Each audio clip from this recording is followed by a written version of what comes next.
ਖੁਸ਼ਵੰਤ ਸਿੰਘ ਦੀ ਪੁਸਤਕ ਸਿੱਖ ਇਤਿਹਾਸ ਭਾਗ ਦੂਸਰਾ ਦਾ ਪੰਜਵਾਂ ਭਾਗ ਬਟਵਾਰੇ ਦੀ ਸਿਆਸਤ, ਸੁਤੰਤਰਤਾ ਤੇ ਸਿੱਖ ਵਤਨ ਦੀ ਮੰਗ।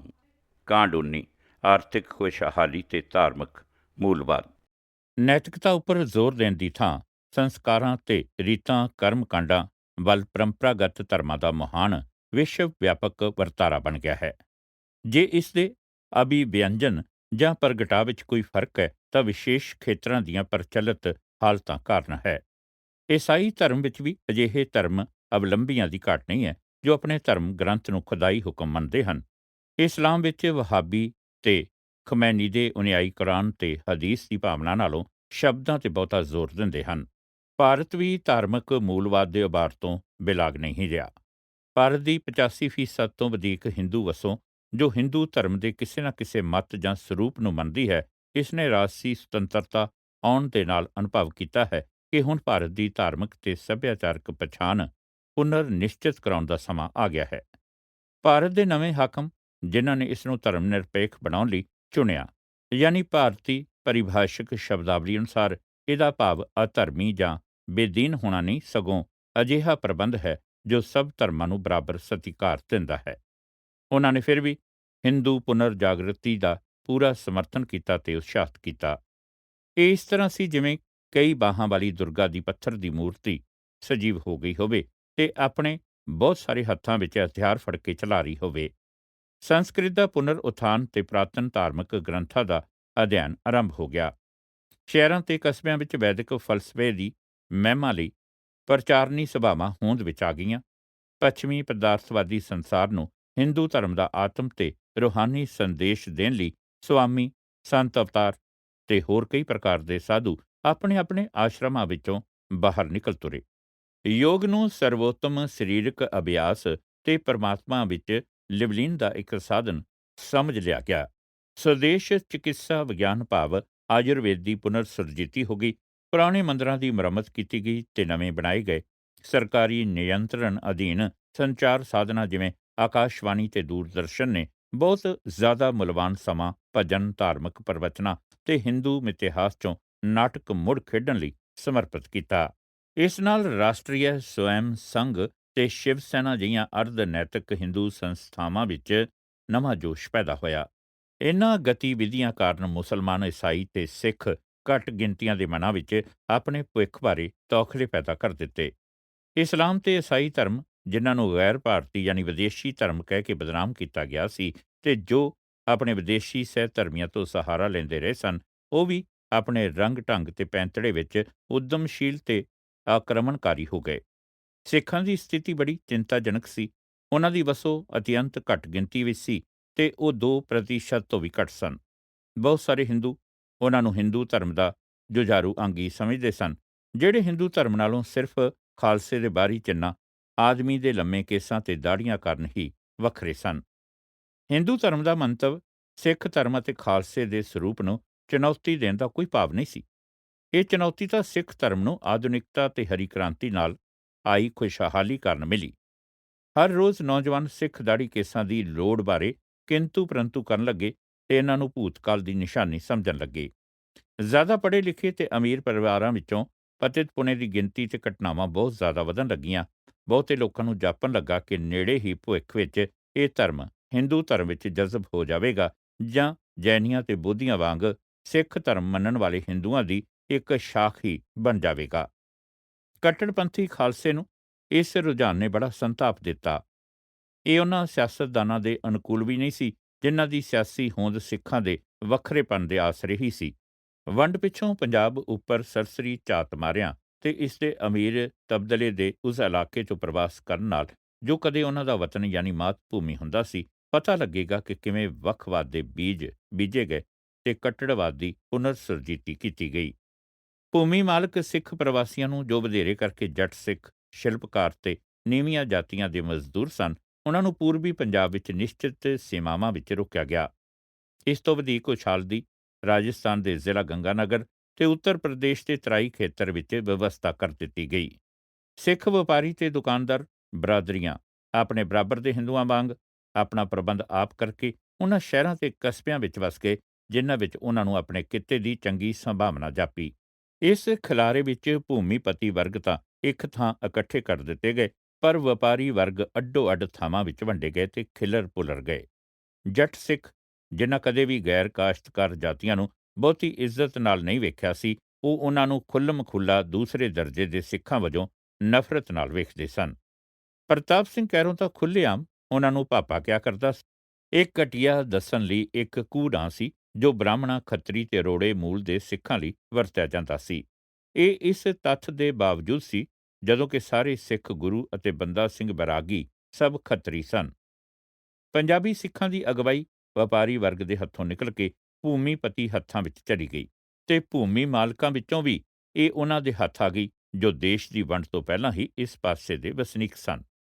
ਇਹ ਪ੍ਰਵਾਸੀਆਂ ਦੇ ਹੱਥ ਨਾ ਰਹੀ, ਜੋ ਉਧਰੋਂ ਆ ਕੇ ਵੱਖ-ਵੱਖ ਜ਼ਿਲ੍ਹਿਆਂ ਵਿੱਚ ਖਿਲਰ-ਪੁਲਰ ਗਏ। ਇਸ ਪ੍ਰਕਿਰਿਆ ਵਿੱਚ ਹੌਲੀ-ਹੌਲੀ ਮਾਝੇ ਤੇ ਦੁਆਬੇ ਦੀ ਮਹੱਤਤਾ ਘਟ ਗਈ ਤੇ ਲੁਧਿਆਣਾ, ਪਟਿਆਲਾ, ਫਰੀਦਕੋਟ ਤੇ ਫਿਰੋਜ਼ਪੁਰ ਦੇ ਮਲਵਈ ਸਿੱਖਾਂ ਦੀ ਚੜ੍ਹਤਲ ਹੋ ਗਈ। ਆਜ਼ਾਦੀ ਪਿੱਛੋਂ ਵੱਖ-ਵੱਖ ਸਿਆਸੀ ਪਾਰਟੀਆਂ ਦੇ ਨੇਤਾ ਮਲਵਈ ਜੱਟ ਹੀ ਸਨ। ਅਕਾਲੀ ਦਲ ਤੇ ਸ਼੍ਰੋਮਣੀ ਪ੍ਰਬੰਧਕ ਕਮੇਟੀ ਵੀ ਉਹਨਾਂ ਦੇ ਅਧੀਨ ਹੀ ਸੀ। ਸਿੱਖ ਸ਼ਹਿਰੀ ਤਬਕਾ ਹਾਸ਼ੀਏ ਤੇ ਸੁੱਟ ਦਿੱਤਾ ਗਿਆ ਤੇ ਉਹਨਾਂ ਦੀਆਂ ਗਤੀਵਿਧੀਆਂ ਦਾ ਕੇਂਦਰ ਦਿੱਲੀ ਬਣ ਗਿਆ। ਹਰੀ ਕ੍ਰਾਂਤੀ ਸਿਆਸੀ ਝਗੜਿਆਂ ਦੀ ਇਸ ਰੂਪ ਰੇਖਾ ਦੇ ਨਾਲ ਚੁੱਪ-ਚਾਪ ਇੱਕ ਕ੍ਰਾਂਤੀ ਵੀ ਸ਼ੁਰੂ ਹੋ ਗਈ। ਇਸ ਦਾ ਮੁੱਖ ਕੇਂਦਰ ਪੰਜਾਬ ਖੇਤੀ ਵਿਸ਼ਵਵਿਦਿਆਲਾ ਲੁਧਿਆਣਾ ਸੀ, ਜੋ 1962 ਵਿੱਚ ਕਾਇਮ ਕੀਤਾ ਗਿਆ। ਇਸ ਥਾਂ ਤੇ ਮਹਿਮਾਨ ਨਾਰਵੇ ਅਮਰੀਕੀ ਖੇਤੀ ਵਿਗਿਆਨੀ ਨਾਰਮਨ ਬੋਰਲਾਗ ਤੇ ਉਸ ਦੇ ਦਲ ਨੇ ਮੈਕਸੀਕਨ ਕਣਕ ਦੀ ਬੌਣੀ ਕਿਸਮ ਤਿਆਰ ਕੀਤੀ ਤੇ ਇਸ ਦਾ ਬੀਜ ਕਿਰਸਾਨੀ ਭਾਈਚਾਰੇ ਤੱਕ ਪਹੁੰਚਾਇਆ। ਨਵੇਂ ਕਿਸਮ ਦੇ ਬੀਜਾਂ ਨਾਲ ਨਵੇਂ ਖੇਤੀ ਦੇ ਢੰਗਾਂ, ਟਰੈਕਟਰਾਂ, ਅਨਾਜ ਵੰਡਣ ਵਾਲੀਆਂ ਤੇ ਗਾਉਣ ਵਾਲੀਆਂ ਮਸ਼ੀਨਾਂ, ਰਸਾਇਣਕ ਖਾਦਾਂ ਤੇ ਕੀੜੇ ਮਾਰ ਦਵਾਈਆਂ ਦੀ ਵਰਤੋਂ ਸ਼ੁਰੂ ਹੋ ਗਈ। ਪੰਜਾਬ, ਜਿਸ ਵਿੱਚ ਪਹਿਲਾਂ ਹੀ ਨਹਿਰੀ ਪਾਣੀ ਨਾਲ ਸਿੰਚਾਈ ਦਾ ਕਾਫੀ ਪ੍ਰਬੰਧ ਸੀ, ਇਸ ਦੇ ਭਾਖੜਾ ਨੰਗਲ ਦੀ ਪਣ ਬਿਜਲੀ ਦੇ ਨਾਲ ਜਾਂ ਡੀਜ਼ਲ ਨਾਲ ਚੱਲਣ ਵਾਲੇ ਭਾਰੀ ਗਿਣਤੀ ਵਿੱਚ ਟਿਊਬਵੈੱਲ ਲਗਾਏ ਗਏ। ਪੰਜਾਬ ਦੀ ਖੇਤੀ ਉਪਜ ਵਿੱਚ 1960ਵਿਆਂ ਵਿੱਚ ਸ਼ਾਨਦਾਰ ਵਾਧਾ ਹੋਇਆ। ਪਹਿਲਾਂ ਪ੍ਰਤੀ ਏਕੜ ਝਾੜ ਦੁੱਗਣਾ ਤੇ ਫਿਰ ਤਿੱਗਣਾ ਹੋ ਗਿਆ। ਕਣਕ ਦੀ ਭਰਵੀਂ ਫਸਲ ਮਗਰੋਂ ਤਾਇਵਾਨ ਵਿੱਚੋਂ ਲਿਆਂਦੇ ਵਿਕਸਤ ਚੌਲਾਂ ਦੇ ਬੀਜਾਂ ਨਾਲ ਚੌਲਾਂ ਦੀ ਭਰਪੂਰ ਫਸਲ ਹੋਈ। ਇਸ ਤਰ੍ਹਾਂ ਹੀ ਕਪਾਹ ਤੇ ਗੰਨੇ ਦੀ ਖੇਤੀ ਵਿੱਚ ਭਾਰੀ ਵਾਧਾ ਹੋਇਆ। ਇਸ ਤਰ੍ਹਾਂ ਹਰੀ ਕ੍ਰਾਂਤੀ ਦੀ ਮਸ਼ਹੂਰੀ ਹੋ ਗਈ। ਇਸ ਦੇ ਪ੍ਰਚਾਰਕ ਤੇ ਲਾਭਪਾਤਰ ਸਿੱਖ ਕਿਸਾਨ ਹੀ ਸਨ, ਜਿਨ੍ਹਾਂ ਕੋਲ ਪੰਜਾਬ ਵਿੱਚ ਵਾਹੀ ਹੇਠ 90% ਤੋਂ ਉੱਪਰ ਭੂਮੀ ਸੀ। ਹਰੀ ਕ੍ਰਾਂਤੀ ਸ਼ੁਰੂ ਕਰਨ ਲਈ ਲੁਧਿਆਣੇ ਦੀ ਚੋਣ ਸਹੀ ਟਿਕਾਣੇ ਵਜੋਂ ਕੀਤੀ ਗਈ। ਇਹ ਸਿੰਧ ਗੰਗਾ ਮੈਦਾਨ ਦੇ ਅਤਿਅੰਤ ਉਪਜਾਊ ਖੇਤਰ ਵਿੱਚ ਸਥਿਤ ਸੀ। ਇਸ ਭੋਏ ਦੀ ਖੁਦਾਈ ਕਰਕੇ ਇਸ ਦੀ ਦੂਸਰੀ ਤਹਿ ਤੋਂ ਪਾਣੀ ਆਸਾਨੀ ਨਾਲ ਲਿਆ ਜਾ ਸਕਦਾ ਸੀ। ਵੱਡੇ ਪੱਧਰ ਤੇ 1961 ਵਿੱਚ ਇੱਥੋਂ ਦੀ ਜ਼ਮੀਨ ਦੀ ਚੱਕਬੰਦੀ ਹੋ ਚੁੱਕੀ ਸੀ। ਭਾਵੇਂ ਇਹ ਸੰਘਣੀ ਵਸੋਂ ਵਾਲਾ ਖੇਤਰ ਸੀ, ਯਾਨੀ 773 ਵਿਅਕਤੀ ਪ੍ਰਤੀ ਵਰਗ ਕਿਲੋਮੀਟਰ, ਪਰ ਇਹਦੀ 65% ਵਸੋਂ ਗੈਰ ਖੇਤੀ ਧੰਦਿਆਂ ਵਿੱਚ ਲੱਗੀ ਹੋਈ ਸੀ। ਸ਼ਹਿਰ ਜਰਾਬਾਂ, ਬਣੈਣਾ, ਹੌਜ਼ਰੀ, ਸਾਈਕਲਾਂ, ਮੋਟਰਾਂ ਦੇ ਫਾਲਤੂ ਪੁਰਜ਼ੇ, ਮਸ਼ੀਨੀ ਉਪਕਰਨਾਂ ਦੀਆਂ ਭਾਂਤ-ਭਾਂਤ ਇਕਾਈਆਂ ਕਾਰਨ ਭਾਰਤ ਦੇ ਲਘੂ ਉਦਯੋਗ ਦੀ ਰਾਜਧਾਨੀ ਵਜੋਂ ਪ੍ਰਸਿੱਧੀ ਪ੍ਰਾਪਤ ਕਰ ਗਿਆ ਸੀ। ਪੇਂਡੂ ਖੇਤਰ ਸੜਕਾਂ ਰਾਹੀਂ ਹਰ ਮੌਸਮ ਵਿੱਚ ਸ਼ਹਿਰ ਦੇ ਉਦਯੋਗਿਕ ਕੇਂਦਰਾਂ ਨਾਲ ਜੁੜਿਆ ਰਹਿੰਦਾ ਸੀ। ਜ਼ਮੀਨ ਉੱਪਰੋਂ ਵਸੋਂ ਦਾ ਦਬਾਅ ਵੀ ਮੁਕਾਬਲਤਨ ਘੱਟ ਸੀ, ਕਿਉਂਕਿ ਅੱਧੇ ਤੋਂ ਜ਼ਿਆਦਾ 55% ਵਾਹੀਯੋਗ ਰਕਬਾ 20 ਏਕੜ ਤੋਂ ਵਧੇਰੇ ਮਾਲਕੀ ਵਾਲੇ ਕਿਸਾਨਾਂ ਕੋਲ ਸੀ। ਉਹ ਕਿਰਸਾਨੀ ਵਸੋਂ ਦਾ 37% ਸਨ। 43% ਲੋਕਾਂ ਕੋਲ 10 ਤੋਂ 20 ਏਕੜ ਭੂਮੀ ਸੀ। 10 ਏਕੜ ਤੋਂ ਘੱਟ ਜ਼ਮੀਨ ਵਾਲੇ ਮਾਲਕਾਂ ਦੀ ਗਿਣਤੀ ਕੇਵਲ 20% ਸੀ। ਲੁਧਿਆਣੇ ਦੀ ਪੇਂਡੂ ਖੇਤਰ ਦੇ ਲੋਕਾਂ ਦੀ ਸਾਖਰਤਾ ਦਰ 42% ਸੀ, ਜਿਹੜੀ ਪੰਜਾਬ ਦੇ ਦੂਸਰਿਆਂ ਜ਼ਿਲ੍ਹਿਆਂ ਦੇ ਮੁਕਾਬਲੇ ਸਭ ਤੋਂ ਵੱਧ ਸੀ। ਸਭ ਤੋਂ ਉਪਰੰਤ ਲਗਭਗ ਸਾਰਾ ਕਿਸਾਨ ਵਰਗ ਸਿੱਖਾਂ ਦਾ ਹੀ ਸੀ ਤੇ ਉਹ ਅਗਾਂਹ-ਵਧੂ ਸਨ। 1965 ਵਿੱਚ ਖੇਤੀ ਮੰਤਰਾਲੇ ਨੇ ਲੁਧਿਆਣਾ ਜ਼ਿਲ੍ਹੇ ਦੀ ਚੋਣ ਸੰਘਣੀ ਖੇਤੀ ਦੀ ਯੋਜਨਾ ਦੇ ਖੇਤਰ ਯਾਨੀ IAAP ਇੰਸਟੈਂਸਿਵ ਐਗਰੀਕਲਚਰਸ ਏਰੀਆਜ਼ ਪ੍ਰੋਗਰਾਮ ਦੀ ਪਰਖ ਲਈ ਕੀਤੀ। ਫੋਰਡ ਸੰਸਥਾ ਨੇ ਪਹਿਲਾਂ ਹੀ ਇੱਕ ਵਿਸ਼ਾਲ ਤੇ ਸਮੁੱਚਾ ਪ੍ਰਸਤਾਵ ਤਿਆਰ ਕੀਤਾ ਸੀ, ਜਿਸ ਵਿੱਚ ਆਸਾਨ ਕਰਜ਼ੇ ਦੀਆਂ ਸਹੂਲਤਾਂ, ਰਸਾਇਣਕ ਖਾਦਾਂ ਦੀ ਵਰਤੋਂ, ਬੀਜਾਂ ਦੀਆਂ ਨਵੀਆਂ ਕਿਸਮਾਂ, ਕੀੜੇ-ਮਾਰ ਦਵਾਈਆਂ, ਉਚਿਤ ਮੁੱਲ ਦੀ ਪ੍ਰੇਰਣਾ ਤੇ ਮੰਡੀਕਰਨ ਦੀਆਂ ਸਹੂਲਤਾਂ ਸ਼ਾਮਲ ਸਨ। ਇਹਨਾਂ ਸਭ ਨੂੰ IAAP ਅਧੀਨ ਲੁਧਿਆਣੇ ਵਿੱਚ ਅਮਲੀ ਰੂਪ ਦਿੱਤਾ ਗਿਆ। ਭਾਵੇਂ ਸਮੁੱਚੇ ਨਤੀਜੇ ਬੜੇ ਲਾਭਕਾਰੀ ਸਨ, ਪਰ ਇਸ ਨਾਲ ਕਾਸ਼ਤਕਾਰਾਂ ਦੇ ਵੱਖ-ਵੱਖ ਵਰਗਾਂ ਵਿੱਚ ਆਰਥਿਕ ਪਾੜਾ ਪੈ ਗਿਆ। ਵੱਡੇ ਭੂਮੀ ਮਾਲਕਾਂ ਨੂੰ ਕਰਜ਼ੇ ਦੀ ਵਧੇਰੇ ਸਹੂਲਤ ਹੋਣ ਕਰਕੇ ਉਹ ਟਰੈਕਟਰ ਖਰੀਦਣ, ਟਿਊਬਵੈੱਲ ਲਾਉਣ ਤੇ ਆਧੁਨਿਕ ਉਪਕਰਨ ਵਰਤਣ ਕਰਕੇ ਖੇਤੀ ਦੀ ਉਪਜ 3 ਗੁਣਾ ਕਰਨ ਵਿੱਚ ਸਫਲ ਹੋ ਗਏ। ਮੱਧ ਵਰਗ ਦੇ ਭੂਮੀ ਮਾਲਕ ਥੋੜ੍ਹੇ ਸਾਧਨਾਂ ਕਾਰਨ ਅਜੇ ਮਸਾਂ ਸ਼ੁਰੂ ਕਰਨ ਜੋਗੇ ਹੀ ਹੋਏ ਸਨ। ਜਿਨ੍ਹਾਂ ਕੋਲ 10 ਏਕੜ ਤੋਂ ਵੀ ਘੱਟ ਭੂਮੀ ਸੀ, ਉਹਨਾਂ ਨੂੰ ਖੇਤੀ ਆਰਥਿਕ ਤੌਰ ਤੇ ਅਵਿਵਹਾਰਕ ਤੇ ਘਾਟੇ ਦਾ ਧੰਦਾ ਜਾਪੀ ਤੇ ਉਹਨਾਂ ਨੇ ਮਜਬੂਰ ਹੋ ਕੇ ਜ਼ਮੀਨਾਂ ਵੇਚਣੀਆਂ ਸ਼ੁਰੂ ਕਰ ਦਿੱਤੀਆਂ। ਮੁੱਢਲੇ ਪੜਾਵਾਂ ਵਿੱਚ ਕਿਰਤੀ ਤੇ ਮਜ਼ਦੂਰ ਜ਼ਿਮੀਂਦਾਰਾਂ ਤੋਂ ਵਧੇਰੇ ਉਜਰਤ ਲੈਣ ਵਿੱਚ ਕਾਮਯਾਬ ਰਹੇ। ਸਦੀਆਂ ਤੋਂ ਬਣੇ ਦੋਹਾਂ ਵਰਗਾਂ ਦੇ ਸਬੰਧ, ਜਿਸ ਅਨੁਸਾਰ ਕਿਰਤੀ ਆਮ ਤੌਰ ਤੇ ਫਸਲ ਦਾ 1/20 ਹਿੱਸਾ ਲੈਂਦਾ ਰਿਹਾ ਸੀ, ਉਹ ਟੁੱਟਣੇ ਸ਼ੁਰੂ ਹੋ ਗਏ ਤੇ ਉਸ ਦੀ ਥਾਂ ਤੇ ਸੌਦੇਬਾਜ਼ੀ ਸ਼ੁਰੂ ਹੋ ਗਈ ਤੇ ਨਗਦ ਅਦਾਇਗੀ ਦੀ ਮੰਗ ਕੀਤੀ ਜਾਣ ਲੱਗੀ। ਜਿਉਂ-ਜਿਉਂ ਖੇਤੀ ਦਾ ਮਸ਼ੀਨੀਕਰਨ ਹੋਣ ਲੱਗਾ, ਜ਼ਿਮੀਂਦਾਰਾਂ ਨੇ ਕਾਮਿਆਂ ਤੋਂ ਬਿਨਾਂ ਹੀ ਕੰਮ ਚਲਾਉਣਾ ਸ਼ੁਰੂ ਕੀਤਾ। ਪੀੜ੍ਹੀਆਂ ਤੋਂ ਪਰਿਵਾਰਕ ਸਰਪ੍ਰਸਤੀ ਤੇ ਤਾਬੇਦਾਰੀ ਦੇ ਸਬੰਧ ਹੁਣ ਵਿਰੋਧ ਵਿੱਚ ਬਦਲ ਗਏ। ਅਮੀਰ ਜ਼ਿਮੀਂਦਾਰ ਹੋਰ ਅਮੀਰ ਹੋ ਗਏ ਤੇ ਜਿਹੜੇ ਹਾਸ਼ੀਏ ਤੇ ਬੈਠੇ ਸਨ, ਉਹ ਹੋਰ ਗਰੀਬ ਹੋ ਗਏ ਤੇ ਭੂਮੀਹੀਣਾਂ ਦੀ ਹੁਣ ਜ਼ਮੀਨ ਤੇ ਲੋੜ ਹੀ ਨਾ ਰਹੀ। ਇਹ ਅਨੁਮਾਨ ਲਾਇਆ ਗਿਆ ਸੀ ਕਿ ਖੇਤੀ ਦੇ ਮਸ਼ੀਨੀਕਰਨ ਨਾਲ ਜਿੱਥੇ ਕਿਰਤੀ ਬੇਰੁਜ਼ਗਾਰ ਹੋ ਜਾਣਗੇ, ਇਸ ਨਾਲ ਭੂਮੀਹੀਣ ਲਈ ਟਰੈਕਟਰ ਡਰਾਈਵਰਾਂ ਤੇ ਮਕੈਨਿਕਾਂ ਵਜੋਂ ਹੋਰ ਕਿੱਤੇ ਤੇ ਕੰਮ ਮਿਲ ਜਾਣਗੇ। ਪਰੰਤੂ ਇਸ ਤਰ੍ਹਾਂ ਨਾ ਹੋਇਆ, ਕਿਉਂਕਿ ਬਹੁਤੇ ਕਿਸਾਨ ਆਪ ਹੀ ਆਪਣੇ ਟਰੈਕਟਰ ਚਲਾਉਣ ਲੱਗੇ ਤੇ ਆਪਣੀਆਂ ਗੱਡੀਆਂ ਦੀ ਦੇਖਭਾਲ ਵੀ ਕਰਨ ਲੱਗੇ। ਬੇਰੁਜ਼ਗਾਰ ਭੂਮੀਹੀਣਾਂ ਦੀ ਗਿਣਤੀ ਵਧ ਗਈ। ਇੱਥੋਂ ਤੱਕ ਕਿ ਮੁਰਗੀ ਪਾਲਣ ਤੇ ਦੁੱਧ ਵਪਾਰ ਦੇ ਸਹਾਇਕ ਧੰਦੇ ਵੀ ਅਮੀਰਾਂ ਨੇ ਕਰਨੇ ਸ਼ੁਰੂ ਕਰ ਦਿੱਤੇ। ਖੁਸ਼ਹਾਲੀ ਦੇ ਨਾਲ-ਨਾਲ ਜਮਾਤੀ ਸੰਘਰਸ਼ ਦੇ ਬੀਜ ਵੀ ਬੀਜ ਦਿੱਤੇ ਗਏ। 1969 ਵਿੱਚ ਗ੍ਰਹਿ ਮੰਤਰਾਲੇ ਨੇ ਇੱਕ ਰਿਪੋਰਟ ਵਰਤਮਾਨ ਖੇਤੀ ਸੰਘਰਸ਼ ਦੇ ਕਾਰਨ ਤੇ ਪ੍ਰਕਿਰਤੀ ਛਾਪੀ, ਜਿਸ ਵਿੱਚ ਇਹ ਉਲੇਖ ਕੀਤਾ ਗਿਆ ਕਿ 80% ਅੰਦੋਲਨ ਭੂਮੀਹੀਣਾਂ ਵੱਲੋਂ ਭੂਮੀ ਮਾਲਕਾਂ ਵਿਰੁੱਧ ਕੀਤੇ ਗਏ ਹਨ। ਹਰੀ ਕ੍ਰਾਂਤੀ ਦੇ ਇੱਕ ਅਧਿਐਨ ਵਿੱਚ ਫਰੈਂਕਲ ਸੰਕੇਤ ਦਿੰਦੀ ਹੈ ਕਿ ਇਸ ਤੱਥ ਦੇ ਪ੍ਰਮਾਣ ਹਨ ਕਿ ਜਿਉਂ-ਜਿਉਂ ਆਰਥਿਕ ਅਸਮਾਨਤਾ ਵੱਧਦੀ ਹੈ, ਉਸ ਦੇ ਨਾਲ-ਨਾਲ ਹੀ ਸਮਾਜਿਕ ਅਸੰਤੋਸ਼ ਨੂੰ ਗਰਮ-ਦਲ ਪਿੰਡਾਂ ਵਿੱਚ ਜਮਾਤੀ ਸੰਘਰਸ਼ ਚਲਾਉਣ ਲਈ ਸਿਆਸੀ ਹਿੰਸਾ ਵਿੱਚ ਤਬਦੀਲ ਕਰ ਦੇਣਗੇ। ਲੁਧਿਆਣਾ ਦਾ ਵਿਸ਼ੇਸ਼ ਹਵਾਲਾ ਦਿੰਦਿਆਂ ਉਹ ਲਿਖਦੀ ਹੈ ਕਿ ਜਿੱਥੇ ਵੱਡੇ ਕਿਸਾਨ ਜੋ 15 ਤੋਂ 20 ਏਕੜ ਜਾਂ ਜ਼ਿਆਦਾ ਭੂਮੀ ਦੇ ਮਾਲਕ ਹਨ ਤੇ ਜਿਨ੍ਹਾਂ ਨੇ ਬਚਤ ਰਾਹੀਂ ਪੈਸਾ ਜਮ੍ਹਾਂ ਕਰ ਲਿਆ ਹੈ ਜਾਂ ਰਿਣ ਰਾਹੀਂ ਪੂੰਜੀ ਪ੍ਰਾਪਤ ਕੀਤੀ ਹੈ, ਉਸ ਨੂੰ ਛੋਟੇ ਸਿੰਚਾਈ ਤੇ ਸੁਧਰੇ ਹੋਏ ਉਪਕਰਨਾਂ ਲਈ ਵਰਤਿਆ ਹੈ, ਉਹਨਾਂ ਨੂੰ ਤਕਨੀਕਾਂ ਦੇ ਵੱਡੇ ਪੈਮਾਨੇ ਤੇ ਲਾਭ ਹੋਏ ਹਨ। ਹਾਲਾਂਕਿ ਇਹ ਲਾਭ ਸਭ ਨੂੰ ਇੱਕੋ ਜਿਤਨੇ ਨਹੀਂ ਮਿਲੇ। ਸ਼ਾਇਦ ਹੇਠਲੀ ਪੱਧਰ ਦੇ 20% ਕਿਸਾਨਾਂ ਨੂੰ, ਜਿਨ੍ਹਾਂ ਕੋਲ 10 ਏਕੜ ਤੋਂ ਵੀ ਘੱਟ ਜ਼ਮੀਨ ਹੈ ਤੇ ਉਹਨਾਂ ਦੀ ਆਰਥਿਕ ਸਥਿਤੀ ਵਿੱਚ ਕਾਫੀ ਨਿਘਾਰ ਆਇਆ ਹੈ, ਕਿਉਂਕਿ ਉਹ ਛੋਟੇ ਸਿੰਚਾਈ ਉਪਕਰਨਾਂ ਉੱਪਰ ਤੇ ਹੋਰ ਅਖੰਡ ਇੱਕ ਵਾਰਗੀ ਨਿਵੇਸ਼ ਲਈ ਲੋੜੀਂਦੀ ਪੂੰਜੀ ਦੀ ਥੋੜ ਕਾਰਨ ਪੈਸਾ ਲਗਾ ਨਹੀਂ ਸਕਦੇ, ਜਿਨ੍ਹਾਂ ਦੀ ਨਵੀਆਂ ਤਕਨੀਕਾਂ ਦੀ ਲਾਭਕਾਰੀ ਵਰਤੋਂ ਲਈ ਆਵਸ਼ਕਤਾ ਹੈ।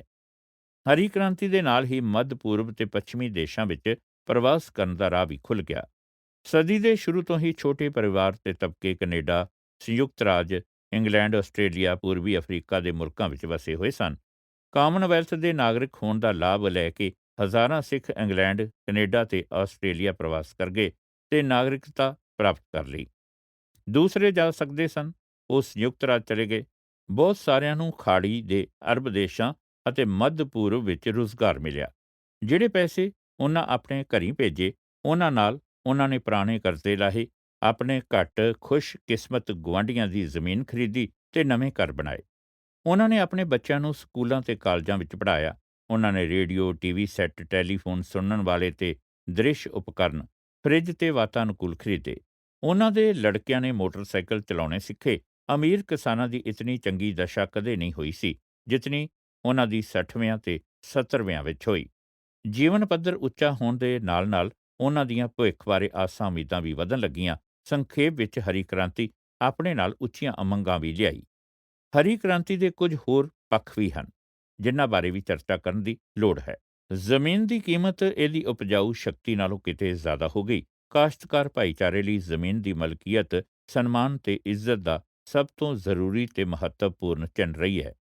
ਜੋ ਕੁਝ ਵੀ ਕਿਸਾਨਾਂ ਨੇ ਬਾਹਰਲੇ ਮੁਲਕਾਂ ਦੀ ਕਮਾਈ ਤੋਂ ਪ੍ਰਾਪਤ ਕੀਤਾ, ਉਜਰਤ ਵਿੱਚ ਬਚਾਇਆ ਜਾਂ ਟੈਕਸੀਆਂ ਤੇ ਟਰੱਕ ਚਲਾ ਕੇ ਕਮਾਈ ਕੀਤੀ, ਉਹ ਉਹਨਾਂ ਨੇ ਮੁੱਖ ਤੌਰ ਤੇ ਹੋਰ ਜ਼ਮੀਨ ਖਰੀਦਣ ਲਈ ਖਰਚ ਦਿੱਤਾ। ਜਦੋਂ ਕਿ ਜ਼ਮੀਨ ਦੀ ਕੀਮਤ ਲੱਖ ਰੁਪਏ ਤੋਂ ਵੀ ਵੱਧ ਹੋ ਗਈ ਤੇ ਇਸ ਦੀ ਉਪਜ ਇਸ ਪੈਸੇ ਦੇ ਬੈਂਕ ਵਿਆਜ ਨਾਲੋਂ ਜਾਂ ਵਪਾਰ ਵਿੱਚ ਲਾਉਣ ਨਾਲੋਂ ਕਿਤੇ ਘੱਟ ਹੁੰਦੀ। ਜਿਹੜਾ ਰੁਪਇਆ ਇਸ ਪਾਸੇ ਤੋਂ ਬਚ ਜਾਂਦਾ, ਉਹੀ ਆਸ-ਪਾਸ ਲਘੂ ਉਦਯੋਗਾਂ ਵਿੱਚ ਲਾ ਦਿੱਤਾ ਗਿਆ। ਇਸ ਤਰ੍ਹਾਂ ਆਰਥਿਕ ਵਾਧੇ ਦੀ ਸੰਭਾਵਨਾ ਦਾ ਯੋਗ ਬੜਾ ਸੌੜਾ ਹੀ ਰਿਹਾ। ਇਸ ਦੇ ਨਾਲ ਹੀ ਕਿਸਾਨਾਂ ਦੇ ਪੁੱਤਰ ਜੋ ਕਾਲਜਾਂ ਵਿੱਚ ਪੜ੍ਹਨ ਗਏ, ਉਹ ਖੇਤੀ ਵਿੱਚ ਕੰਮ ਕਰਨ ਨੂੰ ਘਿਰਣਾ ਕਰਨ ਲੱਗੇ ਤੇ ਆਰਾਮਦੇਹ ਸਰਕਾਰੀ ਜਾਂ ਪ੍ਰਾਈਵੇਟ ਨੌਕਰੀਆਂ ਨੂੰ ਤਰਜੀਹ ਜਾਣੀ ਪਹਿਲ ਦੇਣ ਲੱਗੇ। ਉਹ ਵਿਹਲੇ ਰਹਿ ਕੇ ਨਵੇਂ ਕਮਾਏ ਧਨ ਨੂੰ ਖਤਮ ਕਰਨ ਨੂੰ ਪਹਿਲ ਦੇਣ ਲੱਗੇ। ਅਮੀਰ ਕਿਸਾਨਾਂ ਨੇ ਮਿਹਨਤ ਮਜ਼ਦੂਰੀ ਵਾਸਤੇ ਯੂਪੀ ਤੇ ਬਿਹਾਰ ਦੇ ਹਿੰਦੂ ਕਿਰਤੀਆਂ ਨੂੰ ਰੱਖਣਾ ਸ਼ੁਰੂ ਕੀਤਾ, ਜੋ ਹਜ਼ਾਰਾਂ ਦੀ ਗਿਣਤੀ ਵਿੱਚ ਹਰ ਹਾੜੀ ਸੌਣੀ ਪੰਜਾਬ ਵਿੱਚ ਆਉਣ ਲੱਗੇ। ਪੜ੍ਹੇ ਲਿਖੇ ਸਿੱਖਾਂ ਦੀ ਗਿਣਤੀ ਵਧਣੀ ਸ਼ੁਰੂ ਹੋ ਗਈ। ਆਜ਼ਾਦੀ ਦੇ ਸਮੇਂ ਤਾਂ ਪੰਜਾਬ ਵਿੱਚ ਸਿਰਫ ਇੱਕ ਯੂਨੀਵਰਸਿਟੀ ਤੇ ਬਹੁਤ ਥੋੜ੍ਹੇ ਕਾਲਜ ਹੁੰਦੇ ਸਨ। ਮਗਰੋਂ ਜਦੋਂ ਪੰਜਾਬੀ ਸੂਬਾ ਬਣਾਇਆ ਗਿਆ, ਉਸੇ ਵਿੱਚ 1970 ਤੱਕ 4 ਯੂਨੀਵਰਸਿਟੀਆਂ ਤੇ 170 ਕਾਲਜ ਹੋ ਗਏ ਤੇ ਉਹਨਾਂ ਚੋਂ ਹਰ ਸਾਲ ਸੈਂਕੜੇ ਗ੍ਰੈਜੂਏਟ ਪਾਸ ਹੋ ਕੇ ਨਿਕਲਣ ਲੱਗੇ। ਇਸ ਅਨੋਖੀ ਤੇ ਬੇਮਿਸਾਲ ਖੁਸ਼ਹਾਲੀ ਨਾਲ ਉਹ ਬੁਰਾਈਆਂ ਵੀ ਆ ਗਈਆਂ ਜੋ ਖੁਸ਼ਹਾਲੀ ਤੇ ਦੌਲਤ ਨਾਲ ਪੈਦਾ ਹੋ ਜਾਂਦੀਆਂ ਹਨ। ਸ਼ਰਾਬ ਤੇ ਅਫੀਮ, ਹਸ਼ੀਸ਼ ਤੇ ਹੈਰੋਇਨ ਦੇ ਨਸ਼ੀਲੇ ਪਦਾਰਥਾਂ ਦਾ ਸੇਵਨ ਬਹੁਤ ਵੱਧ ਗਿਆ। ਸਿੱਖ ਨੌਜਵਾਨਾਂ ਨੇ ਆਪਣੇ ਆਪ ਨੂੰ ਮਾਡਰਨ ਬਣਾਉਣ ਲਈ, ਯਾਨੀ ਨਵੇਂ ਜ਼ਮਾਨੇ ਅਨੁਸਾਰ ਹੋਣ ਲਈ, ਦਾੜ੍ਹੀਆਂ ਕੱਟਣੀਆਂ ਸ਼ੁਰੂ ਕਰ ਦਿੱਤੀਆਂ ਤੇ ਧਾਰਮਿਕ ਰਹਿਤ ਮਰਿਆਦਾ ਦੀਆਂ ਬੰਦਿਸ਼ਾਂ ਦੀ ਉਲੰਘਣਾ ਕਰਕੇ ਤੰਬਾਕੂਨੋਸ਼ੀ ਸ਼ੁਰੂ ਕਰ ਦਿੱਤੀ। ਪਵਿੱਤਰ ਧਾਰਮਿਕ ਗ੍ਰੰਥਾਂ ਤੇ ਗਿਆਨ ਭਰਪੂਰ ਪੁਸਤਕਾਂ ਪੜ੍ਹਨ ਦੀ ਥਾਂ ਤੇ ਉਹਨਾਂ ਅਸ਼ਲੀਲ ਫਿਲਮਾਂ ਤੇ ਲੱਚਰ ਸਾਹਿਤ ਪੜ੍ਹਨਾ ਸ਼ੁਰੂ ਕਰ ਦਿੱਤਾ।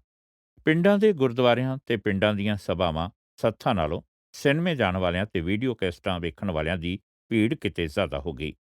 ਹਰੀ ਕ੍ਰਾਂਤੀ ਤੇ ਬਾਹਰੋਂ ਆ ਰਹੇ ਪੈਸੇ ਦਾ ਸ਼ਾਂਤੀ ਭਰਿਆ ਸਮਾਂ ਬਹੁਤਾ ਚਿਰ ਨਾ ਰਿਹਾ। ਖੁਸ਼ਹਾਲੀ ਤੇ ਅਯਾਸ਼ੀ ਦੀ ਮੌਜ ਮਸਤੀ ਦੇ ਅਤੀ ਭੋਗ ਪਿੱਛੋਂ ਮੰਦੇ ਤੇ ਤੋਟ ਦੇ ਪ੍ਰਭਾਵ ਪੈਣੇ ਸ਼ੁਰੂ ਹੋਏ। ਜ਼ਮੀਨ ਦੀ ਉਪਜ ਅਧਿਕਤਮ ਸੀਮਾ ਤੇ ਪਹੁੰਚ ਕੇ ਫਿਰ ਬਰਾਬਰ ਜਾਂ ਖੜੋਤ ਦੀ ਪੱਧਰ ਤੇ ਆ ਗਈ ਤੇ ਹੁਣ ਨਵੇਂ ਬੀਜਾਂ, ਉਤਪਾਦਨ ਵਧਾਊ ਰਸਾਇਣਕ ਖਾਦਾਂ ਤੇ ਕੀੜੇ ਮਾਰ ਦਵਾਈਆਂ ਦੀ ਵਰਤੋਂ ਨਾਲ ਇਸ ਨੂੰ ਵਧਾਏ ਜਾਣ ਦੀ ਹੋਰ ਕੋਈ ਉਮੀਦ ਨਹੀਂ ਸੀ। ਹਰ ਨਵੀਂ ਪੀੜ੍ਹੀ ਨਾਲ ਜ਼ਮੀਨ ਦਾ ਵਿਭਾਜਨ ਹੁੰਦਾ ਰਿਹਾ ਤੇ ਫਿਰ ਲੜਕੀਆਂ ਵਿੱਚ ਅੱਗੋਂ ਵੰਡੀ ਜਾਂਦੀ ਰਹੀ ਤੇ ਫਿਰ ਜ਼ਮੀਨ ਆਰਥਿਕ ਪੱਖੋਂ ਲਾਭਕਾਰੀ ਨਾ ਰਹੀ ਤੇ ਅਮੀਰ ਕਿਸਾਨਾਂ ਕੋਲ ਵੇਚਣੀ ਪਈ। ਜਿਉਂ-ਜਿਉਂ ਵਿਦੇਸ਼ੀ ਮੁਲਕਾਂ ਨੇ ਰਾਹਦਾਰੀਆਂ ਤੇ ਰੁਜ਼ਗਾਰ ਦੇ ਆਗਿਆ ਪੱਤਰ ਦੇਣ ਤੇ ਪਾਬੰਦੀ ਲਾਉਣੀ ਸ਼ੁਰੂ ਕਰ ਦਿੱਤੀ, ਤਿਉਂ-ਤਿਉਂ ਬਾਹਰੋਂ ਧਨ ਆਉਣਾ ਘਟ ਗਿਆ। ਸਕੂਲਾਂ ਕਾਲਜਾਂ ਵਿੱਚ ਪੜ੍ਹ ਕੇ ਨਿਕਲੇ ਸਿੱਖ ਯੁਵਕਾਂ ਨੇ ਵੇਖਿਆ ਕਿ ਉਹਨਾਂ ਦੇ ਕਰਨ ਵਾਲਾ ਜ਼ਮੀਨ ਤੇ ਵੀ ਕੋਈ ਕੰਮ ਨਹੀਂ। ਬਾਹਰ ਵਿਦੇਸ਼ਾਂ ਵਿੱਚ ਵੀ ਉਹ ਜਾ ਨਹੀਂ ਸਕਦੇ ਤੇ ਉਹਨਾਂ ਨੂੰ ਸਗੋਂ ਲੈਣ ਲਈ ਪੰਜਾਬ ਵਿੱਚ ਕੋਈ ਉਦਯੋਗ ਵੀ ਨਹੀਂ ਸੀ। ਜਿਵੇਂ-ਜਿਵੇਂ ਭੂਮੀਹੀਣ ਕਿਸਾਨਾਂ ਦੀ ਗਿਣਤੀ ਵਧੀ, ਉਸੇ ਤਰ੍ਹਾਂ ਹੀ ਪੜ੍ਹੇ ਲਿਖੇ ਬੇਰੁਜ਼ਗਾਰਾਂ ਦੀ ਗਿਣਤੀ ਵਿੱਚ ਵਾਧਾ ਹੋਇਆ। ਉਹ ਇੱਕ ਪਾਸੇ ਮਾਰਕਸੀਆਂ ਦੇ ਵਿਚਾਰ ਸੁਣਦੇ ਤੇ ਦੂਸਰੇ ਪਾਸੇ ਧਰਮ ਪ੍ਰਚਾਰਕਾਂ ਵੱਲ ਵੀ ਧਿਆਨ ਦਿੰਦੇ। ਪਹਿਲੇ ਪੜਾਅ ਤੇ ਤਾਂ ਧਰਮ ਮਾਰਕਸੀਆਂ ਨੂੰ ਮਾਤ ਦੇ ਗਿਆ, ਕਿਉਂਕਿ ਇਹ ਆਪਣੇ ਆਪ ਨੂੰ ਨੈਤਿਕਤਾ ਤੇ ਉੱਚੇ ਆਚਰਣ ਦੀ ਸਿੱਖਿਆ ਦੇਣ ਵਾਲੇ ਬਿੰਬ ਵਜੋਂ ਸਾਕਾਰ ਕਰਨ ਵਿੱਚ ਸਫਲ ਹੋਇਆ। ਭਾਵੇਂ ਮਗਰਲੇ ਪੜਾਵਾਂ ਵਿੱਚ ਇਸ ਦੇ ਸਿੱਟੇ ਬਿਲਕੁਲ ਵੱਖਰੇ ਨਿਕਲੇ। ਸਿੱਖ ਧਰਮ ਦੀ ਪੁਨਰ ਜਾਗਰਤੀ ਹਰੀ ਕ੍ਰਾਂਤੀ ਦੇ ਨਾਲ ਹੀ ਸ਼ੁਰੂ ਹੋਈ। ਜਿਸ ਵਿਅਕਤੀ ਨੇ ਇਸ ਨੂੰ ਸ਼ੁਰੂ ਕੀਤਾ ਉਹ ਗਿਆਨੀ ਜ਼ੈਲ ਸਿੰਘ ਸੀ। ਉਸ ਦੇ ਮਨੋਰਥ ਰਾਜਸੀ ਸਨ।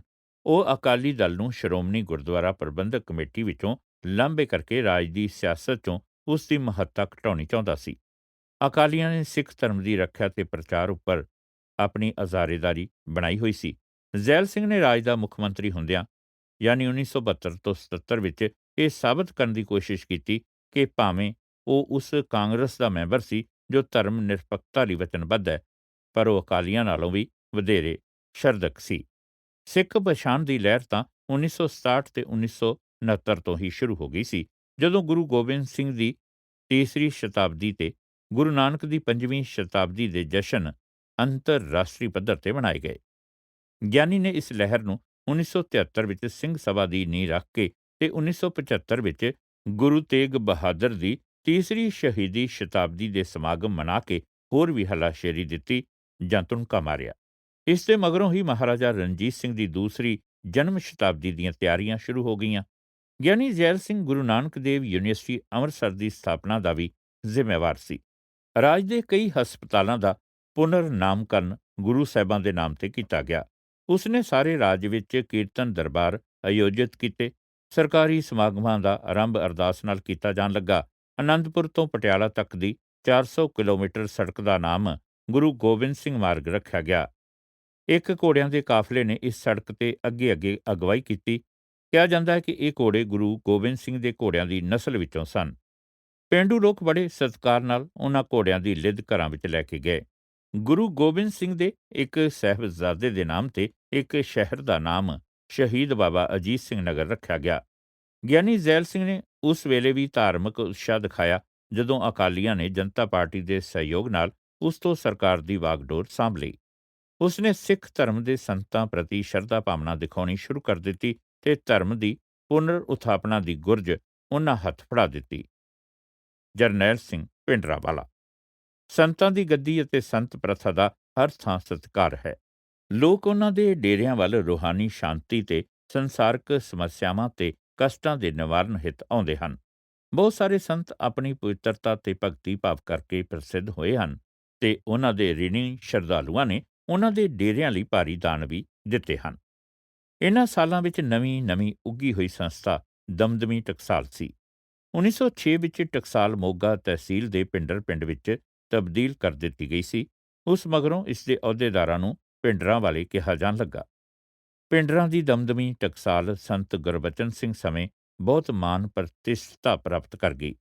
ਜਦੋਂ ਗੁਰਬਚਨ ਸਿੰਘ ਅਕਾਲ ਚਲਾਣਾ ਕਰ ਗਿਆ ਤਾਂ ਉਸ ਦੇ ਦੋ ਪੈਰੋਕਾਰਾਂ ਮੋਹਨ ਸਿੰਘ ਤੇ ਕਰਤਾਰ ਸਿੰਘ ਵਿਚਕਾਰ ਗੱਦੀ ਯਾਨੀ ਉੱਤਰਾਧਿਕਾਰਤਾ ਨੂੰ ਲੈ ਕੇ ਝਗੜਾ ਹੋ ਗਿਆ। ਮੋਹਨ ਸਿੰਘ ਨੇ ਇੱਕ ਅਕਾਲੀ ਮੰਤਰੀ ਦੇ ਸਮਰਥਨ ਨਾਲ ਭਿੰਡਰ ਟਕਸਾਲ ਦਾ ਪ੍ਰਬੰਧ ਸੰਭਾਲਿਆ। ਉਸ ਦੇ ਪ੍ਰਤੀਪੱਖੀ ਨੇ ਆਪਣੀ ਟਕਸਾਲ ਅੰਮ੍ਰਿਤਸਰ ਨੇੜੇ ਚੌਕ ਮਹਿਤਾ ਵਿੱਚ ਕਾਇਮ ਕਰ ਲਈ। ਜਦੋਂ ਅਗਸਤ 1971 ਵਿੱਚ ਕਰਤਾਰ ਸਿੰਘ ਇੱਕ ਕਾਰ ਦੁਰਘਟਨਾ ਵਿੱਚ ਮਾਰਿਆ ਗਿਆ ਤਾਂ ਸੰਗਤ ਨੇ ਕਰਤਾਰ ਸਿੰਘ ਦੇ ਚਹੇਤੇ ਸੇਵਕ ਜਰਨੈਲ ਸਿੰਘ ਨੂੰ ਸਰਬਸੰਮਤੀ ਨਾਲ ਉਸ ਦੇ ਪੁੱਤਰ ਅਮਰੀਕ ਸਿੰਘ ਨਾਲੋਂ ਤਰਜੀਹ ਦੇ ਕੇ ਉਸ ਦਾ ਉੱਤਰਾਧਿਕਾਰੀ ਚੁਣ ਲਿਆ। ਉਸ ਦੀ ਚੋਣ ਦਾ ਵਿਰੋਧ ਕਰਨ ਦੀ ਥਾਂ ਅਮਰੀਕ ਸਿੰਘ ਜਰਨੈਲ ਸਿੰਘ ਦਾ ਸਹਿਯੋਗੀ ਤੇ ਵਿਸ਼ਵਾਸ ਪਾਤਰ ਬਣ ਗਿਆ ਤੇ ਮਗਰੋਂ ਉਹ ਆਲ ਇੰਡੀਆ ਸਿੱਖ ਸਟੂਡੈਂਟ ਫੈਡਰੇਸ਼ਨ ਦਾ ਮੁਖੀ ਬਣ ਗਿਆ। ਜਰਨੈਲ ਸਿੰਘ ਦਾ ਜਨਮ 1947 ਵਿੱਚ ਫਿਰੋਜ਼ਪੁਰ ਜ਼ਿਲ੍ਹੇ ਦੇ ਰੋਡੇ ਪਿੰਡ ਵਿੱਚ ਹੋਇਆ। ਉਹ 8 ਬੱਚਿਆਂ ਦੇ ਪਰਿਵਾਰ ਵਿੱਚ ਸਭ ਤੋਂ ਛੋਟਾ ਸੀ। ਉਸ ਦਾ ਪਿਤਾ ਜੋਗਿੰਦਰ ਸਿੰਘ ਆਰੰਭ ਵਿੱਚ ਇੱਕ ਗਰੀਬ ਬਰਾੜ ਜੱਟ ਸੀ। ਗਰੀਬੀ ਤੇ ਧਾਰਮਿਕ ਜੋਸ਼ ਦੇ ਕਾਰਨ ਹੀ ਜੋਗਿੰਦਰ ਸਿੰਘ ਨੇ ਆਪਣਾ 7 ਸਾਲਾ ਪੁੱਤਰ ਮਹਿਤਾ ਚੌਕ ਦੀ ਦਮਦਮੀ ਟਕਸਾਲ ਨੂੰ ਭੇਟ ਕਰ ਦਿੱਤਾ। ਜਰਨੈਲ ਸਿੰਘ ਨੇ ਬਹੁਤ ਥੋੜ੍ਹੀ ਸਕੂਲ ਸਿੱਖਿਆ ਪ੍ਰਾਪਤ ਕੀਤੀ। ਉਸਨੇ ਗ੍ਰੰਥ ਵਿਚਲੇ ਕੁਝ ਸ਼ਬਦ ਬਾਣੀ ਹੀ ਜ਼ੁਬਾਨੀ ਯਾਦ ਕੀਤੇ ਤੇ ਸਿੱਖ ਇਤਿਹਾਸ ਦਾ ਪ੍ਰਾਰੰਭਕ ਗਿਆਨ ਪ੍ਰਾਪਤ ਕੀਤਾ। ਇਸ ਨਾਲ ਉਸ ਦਾ ਵਧੇਰੇ ਕਰਕੇ ਅਨਪੜ੍ਹ ਤੇ ਅੱਧ ਪੜ੍ਹੇ ਸਿੱਖ ਕਿਸਾਨਾਂ ਨਾਲ ਸਾਂਝ ਸੰਪਰਕ ਸਥਾਪਿਤ ਹੋ ਗਿਆ ਜੋ ਉਹਦੀ ਬੋਲੀ ਨੂੰ ਚੰਗੀ ਤਰ੍ਹਾਂ ਸਮਝਦੇ ਸਨ। ਉਸ ਦਾ ਕੰਮ ਸਿੱਧਾ ਹੀ ਸੀ।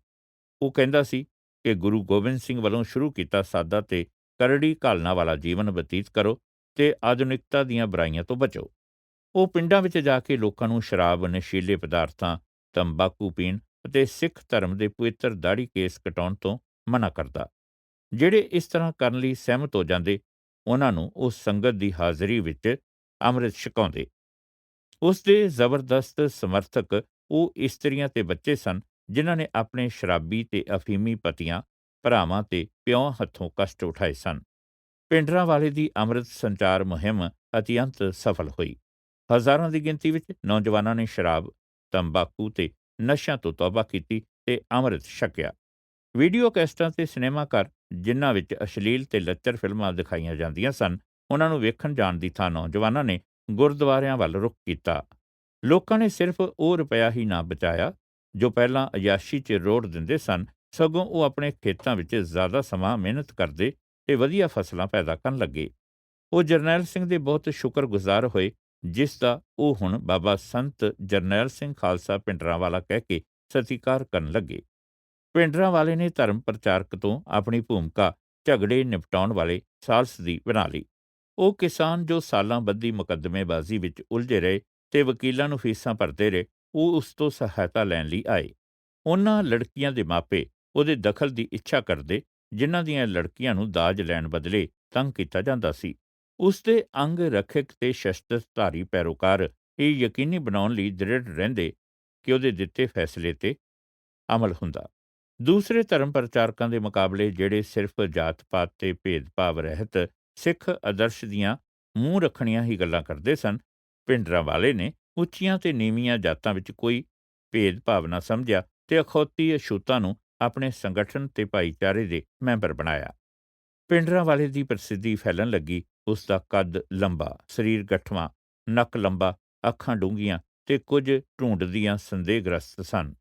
ਉਸ ਦੀ ਲੰਬੀ ਦਾੜ੍ਹੀ ਉਸ ਦੀ ਧੁੰਨੀ ਤੱਕ ਜਾਂਦੀ ਸੀ ਤੇ ਉਸ ਦੀ ਛਾਤੀ ਤੇ ਗੋਲੀਆਂ ਨਾਲ ਭਰੀ ਤੇ ਲਟਕਾਈ ਪੇਟੀ ਤੇ ਆਪਣੇ ਕੂਲਿਆਂ ਕੋਲ ਲਮਕਦੇ ਦੋਹੀਂ ਪਾਸੀ ਪਿਸਤੌਲਾਂ ਨਾਲ ਹੋਰ ਵੀ ਪ੍ਰਭਾਵਸ਼ਾਲੀ ਹੋ ਜਾਂਦੀ। ਆਪਣੇ ਹੱਥ ਵਿੱਚ ਉਹ ਚਾਂਦੀ ਦਾ ਤੀਰ ਗੁਰੂ ਗੋਬਿੰਦ ਸਿੰਘ ਜਾਂ ਮਹਾਰਾਜਾ ਰਣਜੀਤ ਸਿੰਘ ਦੇ ਅੰਦਾਜ਼ ਵਿੱਚ ਰੱਖਦਾ। ਉਹ ਸਿੱਖਾਂ ਨੂੰ ਬੜੇ ਜ਼ੋਰਦਾਰ ਢੰਗ ਨਾਲ ਸ਼ਸਤਰਧਾਰੀ ਹੋਣ ਦੀ ਨਸੀਹਤ ਕਰਦਾ, ਜਿਸ ਦਾ ਭਾਵ ਇਹ ਸੀ ਕਿ ਉਹ ਪਰੰਪਰਾਗਤ ਕਿਰਪਾਨ ਦੇ ਨਾਲ-ਨਾਲ ਪਿਸਤੌਲ, ਰਿਵਾਲਵਰ ਤੇ ਰਫਲਾਂ ਵੀ ਰੱਖਣ ਤੇ ਘੋੜਿਆਂ ਦੀ ਅਸਵਾਰੀ ਕਰਨ ਦੀ ਥਾਂ 'ਤੇ ਜਿਵੇਂ ਉਹਨਾਂ ਦੇ ਪੂਰਵਜ ਕਰਦੇ ਸਨ, ਉਹ ਮੋਟਰਸਾਈਕਲਾਂ ਦੀ ਅਸਵਾਰੀ ਕਰਨ। ਉਹ ਕੋਈ ਵੱਡਾ ਵਕਤਾ ਤਾਂ ਨਹੀਂ ਸੀ, ਪਰ ਉਸਦੀ ਅੱਖੜ ਤੇ ਪੇਂਡੂ ਬੋਲੀ ਹਿੰਦੂਆਂ ਪ੍ਰਤੀ ਅਪਮਾਨਜਨਕ ਤੇ ਨਿਰਾਦਰੀ ਭਰਪੂਰ ਹਵਾਲਿਆਂ ਨਾਲ ਭਰੀ ਹੁੰਦੀ ਸੀ, ਜਿਨ੍ਹਾਂ ਨੂੰ ਉਹ ਧੋਤੀਆਂ ਵਾਲੇ ਤੇ ਟੋਪੀਆਂ ਵਾਲੇ ਆਖਦਾ, ਤੇ ਉਸਦਾ ਸ਼੍ਰੀਮਤੀ ਗਾਂਧੀ ਨੂੰ ਬ੍ਰਾਹਮਣੀ ਤੇ ਪੰਡਤਾਂ ਦੀ ਧੀ ਕਹਿਣਾ ਉਹਦੇ ਸਰੋਤਿਆਂ ਨੂੰ ਬੜਾ ਚੰਗਾ ਲੱਗਦਾ। ਉਹ ਪੱਤਰਕਾਰਾਂ ਲਈ ਵਧੀਆ ਮਸਾਲਾ ਸੀ। ਉਸਦੀ ਪ੍ਰਸਿੱਧੀ ਇੱਕ ਤੁਰਸ਼ਭਾਸ਼ੀ ਸੰਤ ਸਿਪਾਹੀ ਵਜੋਂ ਹੋ ਗਈ। ਸਿੱਖ ਮੂਲਵਾਦੀ, ਜਿਸ ਦਾ ਭਿੰਡਰਾਂਵਾਲਾ ਇੱਕ ਮਸੀਹਾ ਬਣ ਕੇ ਉੱਭਰਿਆ, ਦੂਸਰੇ ਧਰਮਾਂ ਦੀਆਂ ਅਜਿਹੀਆਂ ਲਹਿਰਾਂ ਨਾਲ ਕਾਫੀ ਸਾਂਝੀ ਸੀ। ਦੂਸਰੀਆਂ ਥਾਵਾਂ ਵਾਂਗ ਪੰਜਾਬ ਵਿੱਚ ਵੀ 1960ਵਿਆਂ ਤੇ 1970ਵਿਆਂ ਵਿੱਚ ਅਨਿਸ਼ਚਿਤ ਭਵਿੱਖ ਦਾ ਖਤਰਾ ਪੇਂਡੂ ਸਿੱਖ ਵਰਗਾਂ ਦੇ ਇੱਕ ਆਧਾਰ ਰਹਿਤ ਵਰਗ ਦੇ ਇੱਕ ਹਿੱਸੇ ਨੂੰ ਘੁਣ ਵਾਂਗ ਖਾ ਰਿਹਾ ਸੀ, ਜਿਸ ਦਾ ਕੋਈ ਵੀ ਨਿਆਂਯੁਕਤ ਇਲਾਜ ਨਹੀਂ ਜਾਪਦਾ ਸੀ। ਇਸ ਤੂਫਾਨੀ ਸਮੁੰਦਰ ਦੇ ਜਵਾਰ ਭਾਟੇ ਵਿੱਚ ਤੇ ਟਕਰਾਉਂਦੀਆਂ ਲਹਿਰਾਂ ਵਿੱਚ ਭਿੰਡਰਾਂਵਾਲਾ ਇੱਕ ਚਾਨਣ ਮਨਾਰੇ ਵਾਂਗ ਸੀ, ਜੋ ਧਰਮ ਤੇ ਵਿਸ਼ਵਾਸ ਦੀ ਮਜ਼ਬੂਤ ਚਟਾਨ ਤੇ ਉਸਰਿਆ ਹੋਣ ਕਰਕੇ ਵਧ ਰਹੇ ਅੰਧਕਾਰ ਨੂੰ ਚੀਰਦੀਆਂ ਹੋਈਆਂ ਚਾਨਣ ਦੀਆਂ ਰਿਸ਼ਮਾਂ ਬਖੇਰ ਰਿਹਾ ਸੀ। ਉਸ ਨੂੰ ਧਰਮ ਸ਼ਾਸਤਰਾਂ ਦੇ ਸੂਖਮ ਤੇ ਰਹੱਸਮਈ ਪਹਿਲੂਆਂ ਤੇ ਗੋਝਾਂ ਦੀ ਕੋਈ ਬਹੁਤ ਜਾਣਕਾਰੀ ਤਾਂ ਨਹੀਂ ਸੀ, ਤੇ ਨਾ ਹੀ ਕੋਈ ਚਿੰਤਾ ਸੀ। ਉਸ ਨੇ ਤਾਂ ਸਾਫ਼-ਸਾਫ਼ ਆਪਣੀ ਇੱਕ ਸੂਚੀ ਬਣਾਈ ਹੋਈ ਸੀ ਕਿ ਕੀ ਕਰਨਾ ਹੈ ਤੇ ਕੀ ਨਹੀਂ ਕਰਨਾ ਹੈ।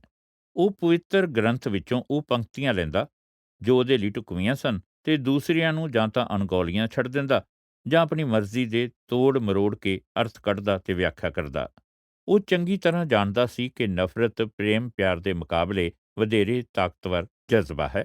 ਉਸ ਦੀ ਨਫ਼ਰਤ ਦੀ ਸੂਚੀ ਵਧੇਰੇ ਸਪਸ਼ਟਤਾ ਤੇ ਨਿਡਰਤਾ ਨਾਲ ਬਣਾਈ ਹੋਈ ਸੀ। ਉਹਦੀ ਸਭ ਤੋਂ ਅਧਿਕ ਨਫ਼ਰਤ ਉਹਨਾਂ ਪਤਿਤਾਂ ਪ੍ਰਤੀ ਸੀ ਜੋ ਖਾਲਸਾਈ ਚਿੰਨ੍ਹ ਦੀ ਕੇਸ ਦਾੜ੍ਹੀਆਂ ਕਟਵਾ ਕੇ ਬੇਅਦਬੀ ਕਰਦੇ ਸਨ, ਤੰਬਾਕੂ, ਸ਼ਰਾਬ ਤੇ ਹੋਰ ਨਸ਼ੀਲੇ ਪਦਾਰਥਾਂ ਦਾ ਸੇਵਨ ਕਰਦੇ ਸਨ। ਪਰੰਤੂ ਇਨ੍ਹਾਂ ਪਤਿਤਾਂ ਦਾ ਬਚਾਅ ਹੋ ਸਕਦਾ ਸੀ ਜਾਂ ਉਹਨਾਂ ਨੂੰ ਬਖਸ਼ਿਆ ਜਾਂਦਾ ਸੀ ਜੋ ਸੁਧਰਨ ਲਈ ਸਹਿਮਤ ਹੋ ਜਾਂਦੇ ਸਨ ਤੇ ਅੰਮ੍ਰਿਤ ਛਕ ਲੈਂਦੇ ਸਨ। ਉਹਦੀ ਸੂਚੀ ਤੇ ਅਗਲਾ ਨੰਬਰ ਸੰਤ ਨਿਰੰਕਾਰੀਆਂ ਦਾ ਆਉਂਦਾ ਸੀ, ਜਿਨ੍ਹਾਂ ਦੇ ਕਾਫੀ ਗਿਣਤੀ ਵਿੱਚ ਸਿੱਖ ਪੈਰੋਕਾਰ ਸਨ। ਉਹਨਾਂ ਨੇ ਇੱਕ ਮਨੁੱਖ ਨੂੰ ਗੁਰੂ ਮੰਨਣ ਦਾ ਬੱਜਰ ਪਾਪ ਕੀਤਾ ਹੋਇਆ ਸੀ, ਜਦੋਂ ਕਿ ਸਿੱਖ ਧਰਮ ਵਿੱਚ ਗ੍ਰੰਥ ਸਾਹਿਬ ਤੋਂ ਬਿਨਾਂ ਕਿਸੇ ਹੋਰ ਮਾਨਵ ਨੂੰ ਗੁਰੂ ਸਵੀਕਾਰ ਕਰਨਾ ਧਰਮ ਦੇ ਮੂਲ ਸਿਧਾਂਤਾਂ ਵਿਰੁੱਧ ਹੈ। ਸੰਤ ਨਿਰੰਕਾਰੀਆਂ ਨੇ ਆਪਣੀ ਧਰਮ ਪੁਸਤਕਾਂ ਯੁੱਗ ਪੁਰਸ਼ ਤੇ ਅਵਤਾਰ ਬਾਣੀ ਤਿਆਰ ਕੀਤੀਆਂ ਹੋਈਆਂ ਸਨ। ਉਹਨਾਂ ਨੂੰ ਮਾਫੀ ਨਹੀਂ ਦਿੱਤੀ ਜਾ ਸਕਦੀ ਸੀ ਜਾਂ ਬਖਸ਼ਿਆ ਨਹੀਂ ਜਾ ਸਕਦਾ ਸੀ, ਤੇ ਉਹਨਾਂ ਨੂੰ ਮਾਰ ਮੁਕਾਉਣਾ ਹੀ ਜ਼ਰੂਰੀ ਸੀ। ਆਖਰ ਤੇ ਹਿੰਦੂਆਂ ਦੀ ਵਾਰੀ ਆਉਂਦੀ ਸੀ, ਜੋ ਕਿ ਅਤਿਅੰਤ ਦੁਖਦਾਈ ਹੱਦ ਤੱਕ ਸਿੱਖ ਧਰਮ ਦੇ ਨੇੜੇ ਵੀ ਸਨ ਤੇ ਗਿਣਤੀ ਪੱਖੋਂ ਵੀ ਇਤਨੇ ਜ਼ਿਆਦਾ ਸਨ ਕਿ ਉਹਨਾਂ ਨੂੰ ਖਤਮ ਨਹੀਂ ਕੀਤਾ ਜਾ ਸਕਦਾ ਸੀ। ਉਹਨਾਂ ਨਾਲ ਨਜਿੱਠਣ ਦਾ ਇੱਕੋ ਇੱਕ ਰਸਤਾ ਇਹ ਸੀ ਕਿ ਉਹਨਾਂ ਨੂੰ ਬੁਜ਼ਦਿਲ, ਜਨਾਨੜੇ, ਵਿਲਾਸੀ, ਅਸੈਨਿਕ ਤੇ ਘਟੀਆ ਨਸਲ ਦੇ ਤੇ ਬਿਨਾਂ ਕਿਸੇ ਅਸੂਲ ਕਾਨੂੰਨ ਦੇ ਕਹਿ ਕੇ ਉਹਨਾਂ ਨਾਲ ਨਫ਼ਰਤ ਕੀਤੀ ਜਾਵੇ। ਕੀ ਗੁਰੂ ਗੋਬਿੰਦ ਸਿੰਘ ਨੇ ਇਹ ਐਲਾਨ ਨਹੀਂ ਕੀਤਾ ਸੀ ਕਿ ਇੱਕ ਸਿੱਖ 1.25 ਲੱਖ ਬਰਾਬਰ ਹੈ ਤੇ ਇੱਕ ਆਦਮੀ ਵੀ ਫੌਜ ਹੁੰਦਾ ਹੈ? ਭਿੰਡਰਾਂਵਾਲੇ ਨੇ ਕਿਹਾ ਕਿ ਇੱਕ ਸਿੱਖ ਤਾਂ ਬੜੀ ਆਸਾਨੀ ਨਾਲ 35 ਹਿੰਦੂਆਂ ਦਾ ਟਾਕਰਾ ਕਰ ਸਕਦਾ ਹੈ। ਭਿੰਡਰਾਂਵਾਲੇ ਅਨੁਸਾਰ ਆਧੁਨਿਕਤਾ ਇੱਕ ਬੁਰਾਈ ਹੈ। ਸਿੱਖਾਂ ਨੂੰ ਹਰ ਹਾਲਤ ਵਿੱਚ ਆਪਣੇ ਜੰਗਜੂ ਪੁਰਖਿਆਂ ਤੇ ਵੱਡ ਵਡੇਰਿਆਂ ਵਾਂਗ ਸਾਦਾ ਜ਼ਿੰਦਗੀ ਬਤੀਤ ਕਰਨੀ ਚਾਹੀਦੀ ਹੈ। ਉਹਨਾਂ ਦੀ ਦਿੱਖ ਵੀ ਉਹਨਾਂ ਵਾਂਗ ਹੀ ਹੋਣੀ ਚਾਹੀਦੀ ਹੈ। ਉਹਨਾਂ ਦੇ ਦਾੜੇ ਪ੍ਰਕਾਸ਼ ਕੀਤੇ ਹੋਣੇ ਚਾਹੀਦੇ ਹਨ ਤੇ ਉਹਨਾਂ ਨੂੰ ਬੰਨ੍ਹ ਕੇ ਠੋਡੀ ਹੇਠ ਤੁੰਨਿਆ ਨਹੀਂ ਹੋਣਾ ਚਾਹੀਦਾ। ਉਹਨਾਂ ਨੂੰ ਲੰਮੇ ਕਮੀਜ਼ ਯਾਨੀ ਕੁੜਤੇ ਪਾਉਣੇ ਚਾਹੀਦੇ ਹਨ। ਉਹਨਾਂ ਨੂੰ ਗੋਡਿਆਂ ਤੋਂ ਹੇਠਾਂ ਤੱਕ ਲੰਬੇ ਕਛਹਿਰੇ ਪਹਿਨਣੇ ਚਾਹੀਦੇ ਹਨ। ਸਿੱਖ ਇਸਤਰੀਆਂ ਨੂੰ ਵੀ ਹਿੰਦੂ ਇਸਤਰੀਆਂ ਵਾਂਗ ਸਾੜੀਆਂ ਨਹੀਂ ਪਹਿਨਣੀਆਂ ਚਾਹੀਦੀਆਂ। ਉਹਨਾਂ ਨੂੰ ਆਪਣੇ ਮੱਥੇ ਤੇ ਬਿੰਦੀਆਂ ਵੀ ਨਹੀਂ ਲਾਉਣੀਆਂ ਚਾਹੀਦੀਆਂ। ਉਹਨਾਂ ਨੂੰ ਸਲਵਾਰ ਕਮੀਜ਼ ਪਹਿਨਣੀਆਂ ਚਾਹੀਦੀਆਂ ਨੇ। ਉਸ ਦਾ ਨਵਾਂ ਖਾਲਸਾ ਸਾਬਤ ਸੂਰਤ ਗੁਰਸਿੱਖ ਤੇ ਬਾਕੀ ਸਾਰੇ ਲੋਕ ਬੇਦੀਨੇ ਹਨ ਤੇ ਉਹਨਾਂ ਨੂੰ ਰੱਬ ਦੀ ਮਾਰ ਪਵੇ। ਉਹਦਾ ਨਵਾਂ ਨਿਰਮਿਤ ਖਾਲਸਾ ਗੁਰੂ ਜੀ ਦੀ ਤੂਫਾਨੀ ਫੌਜ ਹੋਵੇਗੀ, ਜੋ ਆਪਣੇ ਵੈਰੀਆਂ ਨੂੰ ਆਪਣੇ ਪੈਰਾਂ ਹੇਠ ਕੀੜਿਆਂ ਵਾਂਗ ਮਸਲ ਦੇਵੇਗੀ। ਇਹ ਸਿਰ ਚੜ੍ਹਨ ਵਾਲਾ ਨਸ਼ਾ ਸੀ ਜੋ ਸਧਾਰਨ ਜੱਟ ਕਿਸਾਨਾਂ ਨੂੰ ਭਿੰਡਰਾਂਵਾਲਾ ਪਿਲਾਇਆ ਕਰਦਾ ਸੀ। ਜਦੋਂ ਸਿਆਸਤਦਾਨਾਂ ਨੇ ਵੇਖਿਆ ਕਿ ਭਿੰਡਰਾਂਵਾਲੇ ਦੀ ਬਹੁਤ ਪ੍ਰਸਿੱਧੀ ਹੋ ਗਈ ਹੈ, ਤਾਂ ਉਹਨਾਂ ਨੇ ਉਸ ਵੱਲ ਵਧੇਰੇ ਹੀ ਧਿਆਨ ਦੇ ਕੇ ਖੁਸ਼ਾਮਦ ਕਰਨੀ ਸ਼ੁਰੂ ਕਰ ਦਿੱਤੀ। ਫਿਰ ਇਸ ਪੇਂਡੂ ਧਾਰਮਿਕ ਪ੍ਰਚਾਰਕ ਵਿੱਚ ਇਤਨਾ ਹੰਕਾਰ ਭਰ ਗਿਆ ਕਿ ਉਹ ਬਹੁਤ ਹੀ ਆਕੜ ਗਿਆ ਤੇ ਅੱਖਾਂ ਵਿਖਾਉਣ ਲੱਗਾ, ਤੇ ਉਸ ਨੂੰ ਵਿਸ਼ਵਾਸ ਹੋ ਗਿਆ ਕਿ ਉਹ ਅਜਿੱਤ ਹੈ, ਉਸ ਨੂੰ ਕੋਈ ਹਰਾ ਨਹੀਂ ਸਕਦਾ। ਦਲਗਤ ਰਾਜਨੀਤੀ ਵਿੱਚ ਇੱਕ ਮੋਹਰੇ ਵਜੋਂ ਉਸ ਨੂੰ ਸੰਭਾਵੀ ਸ਼ਕਤੀ ਦੇ ਤੌਰ 'ਤੇ ਵਰਤੋਂ ਕਰਨ ਦਾ ਸਭ ਤੋਂ ਪਹਿਲਾ ਵਿਚਾਰ ਗਿਆਨੀ ਜ਼ੈਲ ਸਿੰਘ, ਉਹਦੇ ਮੁੱਖ ਵਿਰੋਧੀ ਦਰਬਾਰਾ ਸਿੰਘ ਤੇ ਉਹਨਾਂ ਰਾਹੀਂ ਸ਼੍ਰੀਮਤੀ ਗਾਂਧੀ ਦੇ ਆਕਾਂਖਿਆ ਭਰਪੂਰ ਪੁੱਤਰ ਸੰਜੇ ਗਾਂਧੀ ਨੂੰ ਆਇਆ। ਪ੍ਰਕਾਸ਼ ਸਿੰਘ ਬਾਦਲ ਦੀ ਅਗਵਾਈ ਵਿੱਚ ਅਕਾਲੀ ਜਨਤਾ ਸਰਕਾਰ ਨੇ ਜ਼ੈਲ ਸਿੰਘ ਦੇ ਕਾਰਜਕਾਲ ਵਿੱਚ ਸ਼ਕਤੀ ਦੀ ਦੁਰਵਰਤੋਂ ਕਾਰਨ 48 ਕਮਿਸ਼ਨ ਬਣਾਇਆ ਹੋਇਆ ਸੀ। ਪ੍ਰਦੇਸ਼ਕ ਕਾਂਗਰਸ ਕਮੇਟੀ ਦਾ ਪ੍ਰਧਾਨ ਹੁੰਦਿਆਂ ਉਸਨੇ ਵੀ ਇਹ ਨਿਸ਼ਾਨਾ ਮਿਥ ਲਿਆ ਸੀ ਕਿ ਉਹ ਅਕਾਲੀਆਂ ਨੂੰ ਗੱਦੀਓਂ ਲਾ ਕੇ ਤੇ ਸ਼੍ਰੋਮਣੀ ਗੁਰਦੁਆਰਾ ਪ੍ਰਬੰਧਕ ਕਮੇਟੀ ਵਿੱਚੋਂ ਉਹਨਾਂ ਦੀ ਸ਼ਕਤੀ ਕਮਜ਼ੋਰ ਕਰਕੇ ਕਮਿਸ਼ਨ ਦੀ ਖੋਜ ਪੜਤਾਲ ਨੂੰ ਬੇਅਸਰ ਕਰ ਦੇਵੇਗਾ। ਦਰਬਾਰਾ ਸਿੰਘ ਤੇ ਜ਼ੈਲ ਸਿੰਘ ਦੋਹਾਂ ਨੇ ਹੀ ਭਿੰਡਰਾਂਵਾਲੇ ਦੀ ਚਾਪਲੂਸੀ ਕੀਤੀ ਤੇ ਉਸ ਨੂੰ ਸ਼੍ਰੋਮਣੀ ਗੁਰਦੁਆਰਾ ਪ੍ਰਬੰਧਕ ਕਮੇਟੀ ਦੀਆਂ 1979 ਦੀਆਂ ਚੋਣਾਂ ਵਿੱਚ ਅਕਾਲੀਆਂ ਵਿਰੁੱਧ ਅਮਰੀਕ ਸਿੰਘ ਸਮੇਤ ਆਪਣੇ ਉਮੀਦਵਾਰ ਖੜੇ ਕਰਨ ਲਈ ਪ੍ਰੇਰਿਆ ਤੇ ਉਤਸ਼ਾਹਿਤ ਕੀਤਾ। ਭਿੰਡਰਾਂਵਾਲੇ ਵੱਲੋਂ ਖੜੇ ਕੀਤੇ 40 ਉਮੀਦਵਾਰਾਂ ਵਿੱਚੋਂ ਸਿਰਫ 4 ਹੀ ਜਿੱਤੇ, ਬਾਕੀ ਸਭ ਹਾਰ ਗਏ। ਇਸ ਤੋਂ ਸਾਫ਼ ਜ਼ਾਹਿਰ ਸੀ ਕਿ ਉਹ ਇੱਕ ਪ੍ਰਚਾਰਕ ਵਜੋਂ ਭਾਵੇਂ ਕਿਤਨਾ ਹੀ ਮਸ਼ਹੂਰ ਸੀ, ਸਿੱਖ ਰਾਜਨੀਤੀ ਵਿੱਚ ਉਹਦੀ ਬਹੁਤੀ ਪੁੱਛਗਿੱਛ ਨਹੀਂ ਸੀ, ਪਰੰਤੂ ਉਸ ਦੀ ਰਾਜਸੀ ਸ਼ਕਤੀ ਨੂੰ ਕਾਂਗਰਸ ਤੇ ਅਕਾਲੀ ਧੜਿਆਂ ਨੇ ਤਾੜ ਲਿਆ ਸੀ। ਇਨ੍ਹਾਂ ਤਾਕਤਵਰ ਸਿਆਸੀ ਧਿਰਾਂ ਵੱਲੋਂ ਉਸ ਨੂੰ ਆਪਣੇ ਵੱਲ ਖਿੱਚਣ ਤੇ ਮੁਕਾਬਲੇ ਵਿੱਚ ਬਿਧ ਕੇ ਆਉਣ ਵਿੱਚ ਭਿੰਡਰਾਂਵਾਲੇ ਨੂੰ ਕੀ ਘਾਟਾ ਸੀ। 13 ਅਪ੍ਰੈਲ 1978 ਤੱਕ ਭਿੰਡਰਾਂਵਾਲੇ ਦਾ ਨਾਮ ਪੰਜਾਬ ਤੋਂ ਬਾਹਰ ਕੋਈ ਨਹੀਂ ਜਾਣਦਾ ਸੀ। ਉਸ ਦਿਨ ਤੋਂ ਲੈ ਕੇ 6 ਸਾਲ ਮਗਰੋਂ ਜੂਨ 1984 ਵਿੱਚ ਉਹਦੀ ਮੌਤ ਵਾਲੇ ਦਿਨ ਤੱਕ ਉਹਦਾ ਨਾਮ ਰਾਸ਼ਟਰੀ ਅਖਬਾਰਾਂ ਦੇ ਮੁੱਖ ਪੰਨਿਆਂ ਤੇ ਛਾਇਆ ਰਿਹਾ। ਉਸਨੇ ਬਾਗੀ ਸੰਤ ਨਿਰੰਕਾਰੀ ਉਪ ਮਤ ਵਿਰੁੱਧ, ਜੋ ਬਾਬਾ ਗੁਰਬਚਨ ਸਿੰਘ ਦੀ ਗੁਰਗੱਦੀ ਦੇ ਅਧਿਕਾਰ ਹੇਠ ਸੀ, ਨਖੇਦੀ ਤੇ ਭੰਡੀ ਪ੍ਰਚਾਰ ਦਾ ਐਲਾਨ ਕਰ ਦਿੱਤਾ ਹੋਇਆ ਸੀ। ਸਰਕਾਰ ਉੱਪਰ ਯੁੱਗ ਪੁਰਸ਼ ਤੇ ਅਵਤਾਰ ਬਾਣੀ ਉੱਪਰ ਪਾਬੰਦੀ ਲਾਉਣ ਦੀਆਂ ਬੇਨਤੀਆਂ ਦਾ ਕੋਈ ਅਸਰ ਨਾ ਹੋਇਆ। ਭਿੰਡਰਾਂਵਾਲੇ ਨੇ ਫਿਰ ਨਿਰੰਕਾਰੀਆਂ ਨੂੰ ਖਤਮ ਕਰਨ ਦਾ ਬੀੜਾ ਉਠਾ ਲਿਆ। ਜਦੋਂ ਨਿਰੰਕਾਰੀਆਂ ਨੇ ਐਲਾਨ ਕੀਤਾ ਕਿ ਪੰਜਾਬ ਦੇ ਨਵੇਂ ਸਾਲ 13 ਅਪ੍ਰੈਲ ਨੂੰ ਵਿਸਾਖੀ ਵਾਲੇ ਦਿਨ ਅੰਮ੍ਰਿਤਸਰ ਆਪਣਾ ਵਾਰਸ਼ਿਕ ਸਮਾਗਮ ਕਰਨਗੇ, ਤਾਂ ਭਿੰਡਰਾਂਵਾਲੇ ਨੇ ਵੀ ਐਲਾਨ ਕਰ ਦਿੱਤਾ ਕਿ ਉਹ ਉਹਨਾਂ ਨੂੰ ਅਜਿਹਾ ਨਹੀਂ ਕਰਨ ਦੇਵੇਗਾ। ਬਾਦਲ ਅਧੀਨ ਅਕਾਲੀ ਜਨਤਾ ਸਰਕਾਰ ਨੇ ਤਾਂ ਸੰਤ ਨਿਰੰਕਾਰੀਆਂ ਨੂੰ ਸਮਾਗਮ ਕਰਨ ਤੋਂ ਨਾ ਤਾਂ ਮਨ੍ਹਾ ਕੀਤਾ ਤੇ ਨਾ ਹੀ ਭਿੰਡਰਾਂਵਾਲੇ ਨੂੰ ਸਮਾਗਮ ਵਿੱਚ ਖਲਲ ਪਾਉਣ ਤੋਂ ਰੋਕਣ ਲਈ ਕੋਈ ਪੇਸ਼ਬੰਦੀ ਕੀਤੀ, ਭਾਵ ਪਹਿਲਾਂ ਕੋਈ ਕਦਮ ਨਾ ਉਠਾਇਆ। ਅਖੰਡ ਕੀਰਤਨੀ ਜੱਥੇ ਤੇ ਭਿੰਡਰਾਂਵਾਲਿਆਂ ਦੇ ਪੈਰੋਕਾਰਾਂ ਦੇ ਜੱਥੇ ਨੂੰ ਸ਼ਹਿਰ ਦੇ ਮੁੱਖ ਬਾਜ਼ਾਰਾਂ ਵਿੱਚੋਂ ਲੰਘ ਕੇ ਸੰਤ ਨਿਰੰਕਾਰੀਆਂ ਦੇ ਸਮਾਗਮ ਵਾਲੇ ਸਥਾਨ ਤੇ ਜਾਣ ਦੀ ਆਗਿਆ ਦਿੱਤੀ ਗਈ। ਸੰਤ ਨਿਰੰਕਾਰੀ ਪਹਿਲਾਂ ਹੀ ਝਗੜੇ ਲਈ ਤਿਆਰ ਸਨ, ਜੋ ਝਪਟ ਸ਼ੁਰੂ ਹੋ ਗਈ।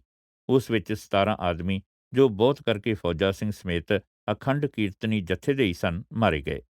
ਭਿੰਡਰਾਂਵਾਲਾ ਸਵਰਨ ਮੰਦਰ ਵਿੱਚ ਹੀ ਰਹਿ ਗਿਆ ਸੀ। ਫੌਜਾ ਸਿੰਘ ਦੀ ਵਿਧਵਾ ਅਮਰਜੀਤ ਕੌਰ ਨੇ ਭਿੰਡਰਾਂਵਾਲੇ ਤੇ ਦੋਸ਼ ਲਾਇਆ ਤੇ ਉਸ ਨੂੰ ਕਹਿਰ ਕਿਹਾ, ਪਰੰਤੂ ਪੁਲਿਸ ਨੇ ਉਹਦਾ ਨਾਮ ਉਹਨਾਂ ਵਿਅਕਤੀਆਂ ਵਿੱਚ ਦਰਜ ਕਰ ਲਿਆ ਜਿਨ੍ਹਾਂ ਉੱਪਰ ਝਗੜੇ ਨੂੰ ਭੜਕਾਉਣ ਦਾ ਸ਼ੱਕ ਸੀ। ਜਿਹੜਾ ਮੁਕੱਦਮਾ ਚੱਲਿਆ ਉਸ ਵਿੱਚ ਸਾਰੇ ਨਿਰੰਕਾਰੀ ਇਸ ਆਧਾਰ ਤੇ ਬਰੀ ਕਰ ਦਿੱਤੇ ਗਏ ਕਿ ਉਹਨਾਂ ਨੇ ਸਵੈ ਰੱਖਿਆ ਲਈ ਕਾਰਵਾਈ ਕੀਤੀ ਸੀ।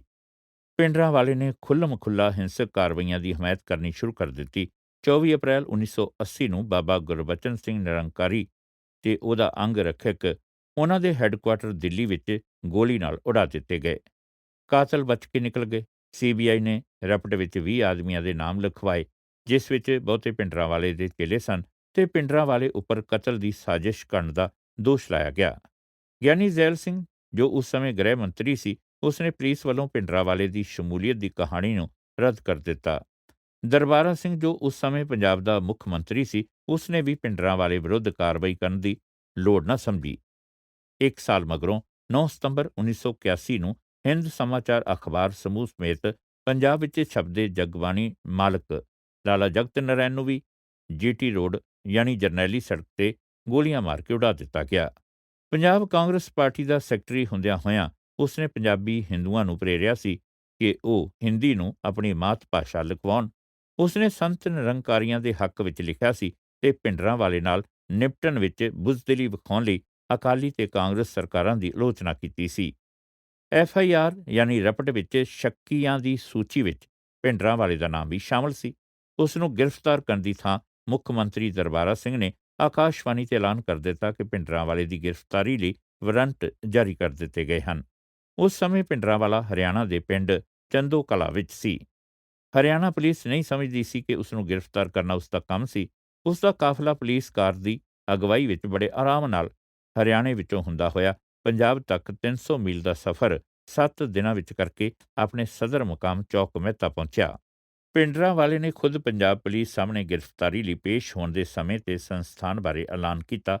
ਇਹ ਗ੍ਰਿਫਤਾਰੀ 20 ਸਤੰਬਰ 1981 ਨੂੰ ਪ੍ਰਸ਼ੰਸਕਾਂ ਦੇ ਇੱਕ ਵੱਡੇ ਇਕੱਠ ਵਿੱਚ ਦਿੱਤੀ ਗਈ, ਜਿਸ ਵਿੱਚ ਸੰਤ ਲੌਂਗੋਵਾਲ, ਟੌਹੜਾ ਤੇ ਦਿੱਲੀ ਦੇ ਜਥੇਦਾਰ ਸੰਤੋਖ ਸਿੰਘ ਸ਼ਾਮਲ ਸਨ। ਉਸ ਦੇ ਪੈਰੋਕਾਰਾਂ ਦੀ ਪੁਲਿਸ ਨਾਲ ਝੜਪ ਹੋਈ, ਜਿਸ ਵਿੱਚ 17 ਆਦਮੀ ਮਾਰੇ ਗਏ।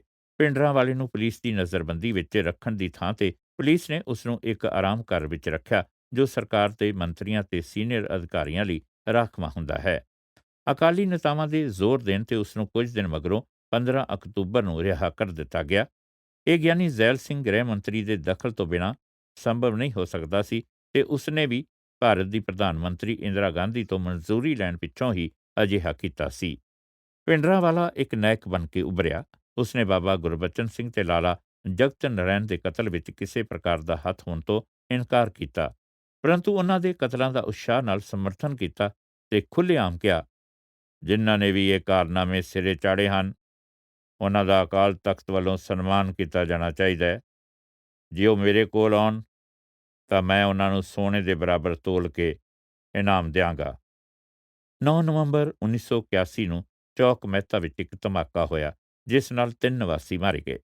3 ਘੰਟਿਆਂ ਲਈ ਪੁਲਿਸ ਨੂੰ ਭਿੰਡਰਾਂਵਾਲੇ ਨੇ ਅੰਦਰ ਨਾ ਵੜਨ ਦਿੱਤਾ ਤੇ ਫਿਰ ਆਪਣੀ ਪਸੰਦ ਦੇ ਅਫਸਰਾਂ ਨੂੰ ਹੀ ਅੰਦਰ ਆਉਣ ਦੀ ਆਗਿਆ ਦਿੱਤੀ। ਗ੍ਰਹਿ ਮੰਤਰੀ ਜ਼ੈਲ ਸਿੰਘ ਨੇ ਮੁੱਖ ਮੰਤਰੀ ਦਰਬਾਰਾ ਸਿੰਘ ਉੱਪਰ ਕੋਈ ਕਾਰਵਾਈ ਨਾ ਕਰਨ ਦਾ ਇਲਜ਼ਾਮ ਲਾਇਆ। 22 ਦਸੰਬਰ 1981 ਨੂੰ ਜਥੇਦਾਰ ਸੰਤੋਖ ਸਿੰਘ ਦਿੱਲੀ ਦਾ ਉਸ ਦੇ ਵਿਰੋਧੀ ਨੇ ਕਤਲ ਕਰ ਦਿੱਤਾ। ਉਸ ਦੀਆਂ ਆਖਰੀ ਰਸਮਾਂ ਵਿੱਚ ਭਿੰਡਰਾਂਵਾਲਾ ਹਾਜ਼ਰ ਸੀ। ਉਸ ਸਮੇਂ ਗਿਆਨੀ ਜ਼ੈਲ ਸਿੰਘ, ਮੰਤਰੀ ਬੂਟਾ ਸਿੰਘ ਤੇ ਰਾਜੀਵ ਗਾਂਧੀ ਵੀ ਹਾਜ਼ਰ ਸਨ। ਕੁਝ ਮਹੀਨੇ ਮਗਰੋਂ ਮਾਰਚ 1982 ਵਿੱਚ ਭਿੰਡਰਾਂਵਾਲਾ ਨੇ ਆਪਣੇ ਸ਼ਸਤਰਧਾਰੀ ਪੈਰੋਕਾਰਾਂ ਦਾ ਟਰੱਕ ਭਰ ਕੇ ਦਿੱਲੀ ਸਮੇਤ ਭਾਰਤ ਦੇ ਵੱਖ-ਵੱਖ ਸ਼ਹਿਰਾਂ ਦਾ ਦੌਰਾ ਕੀਤਾ।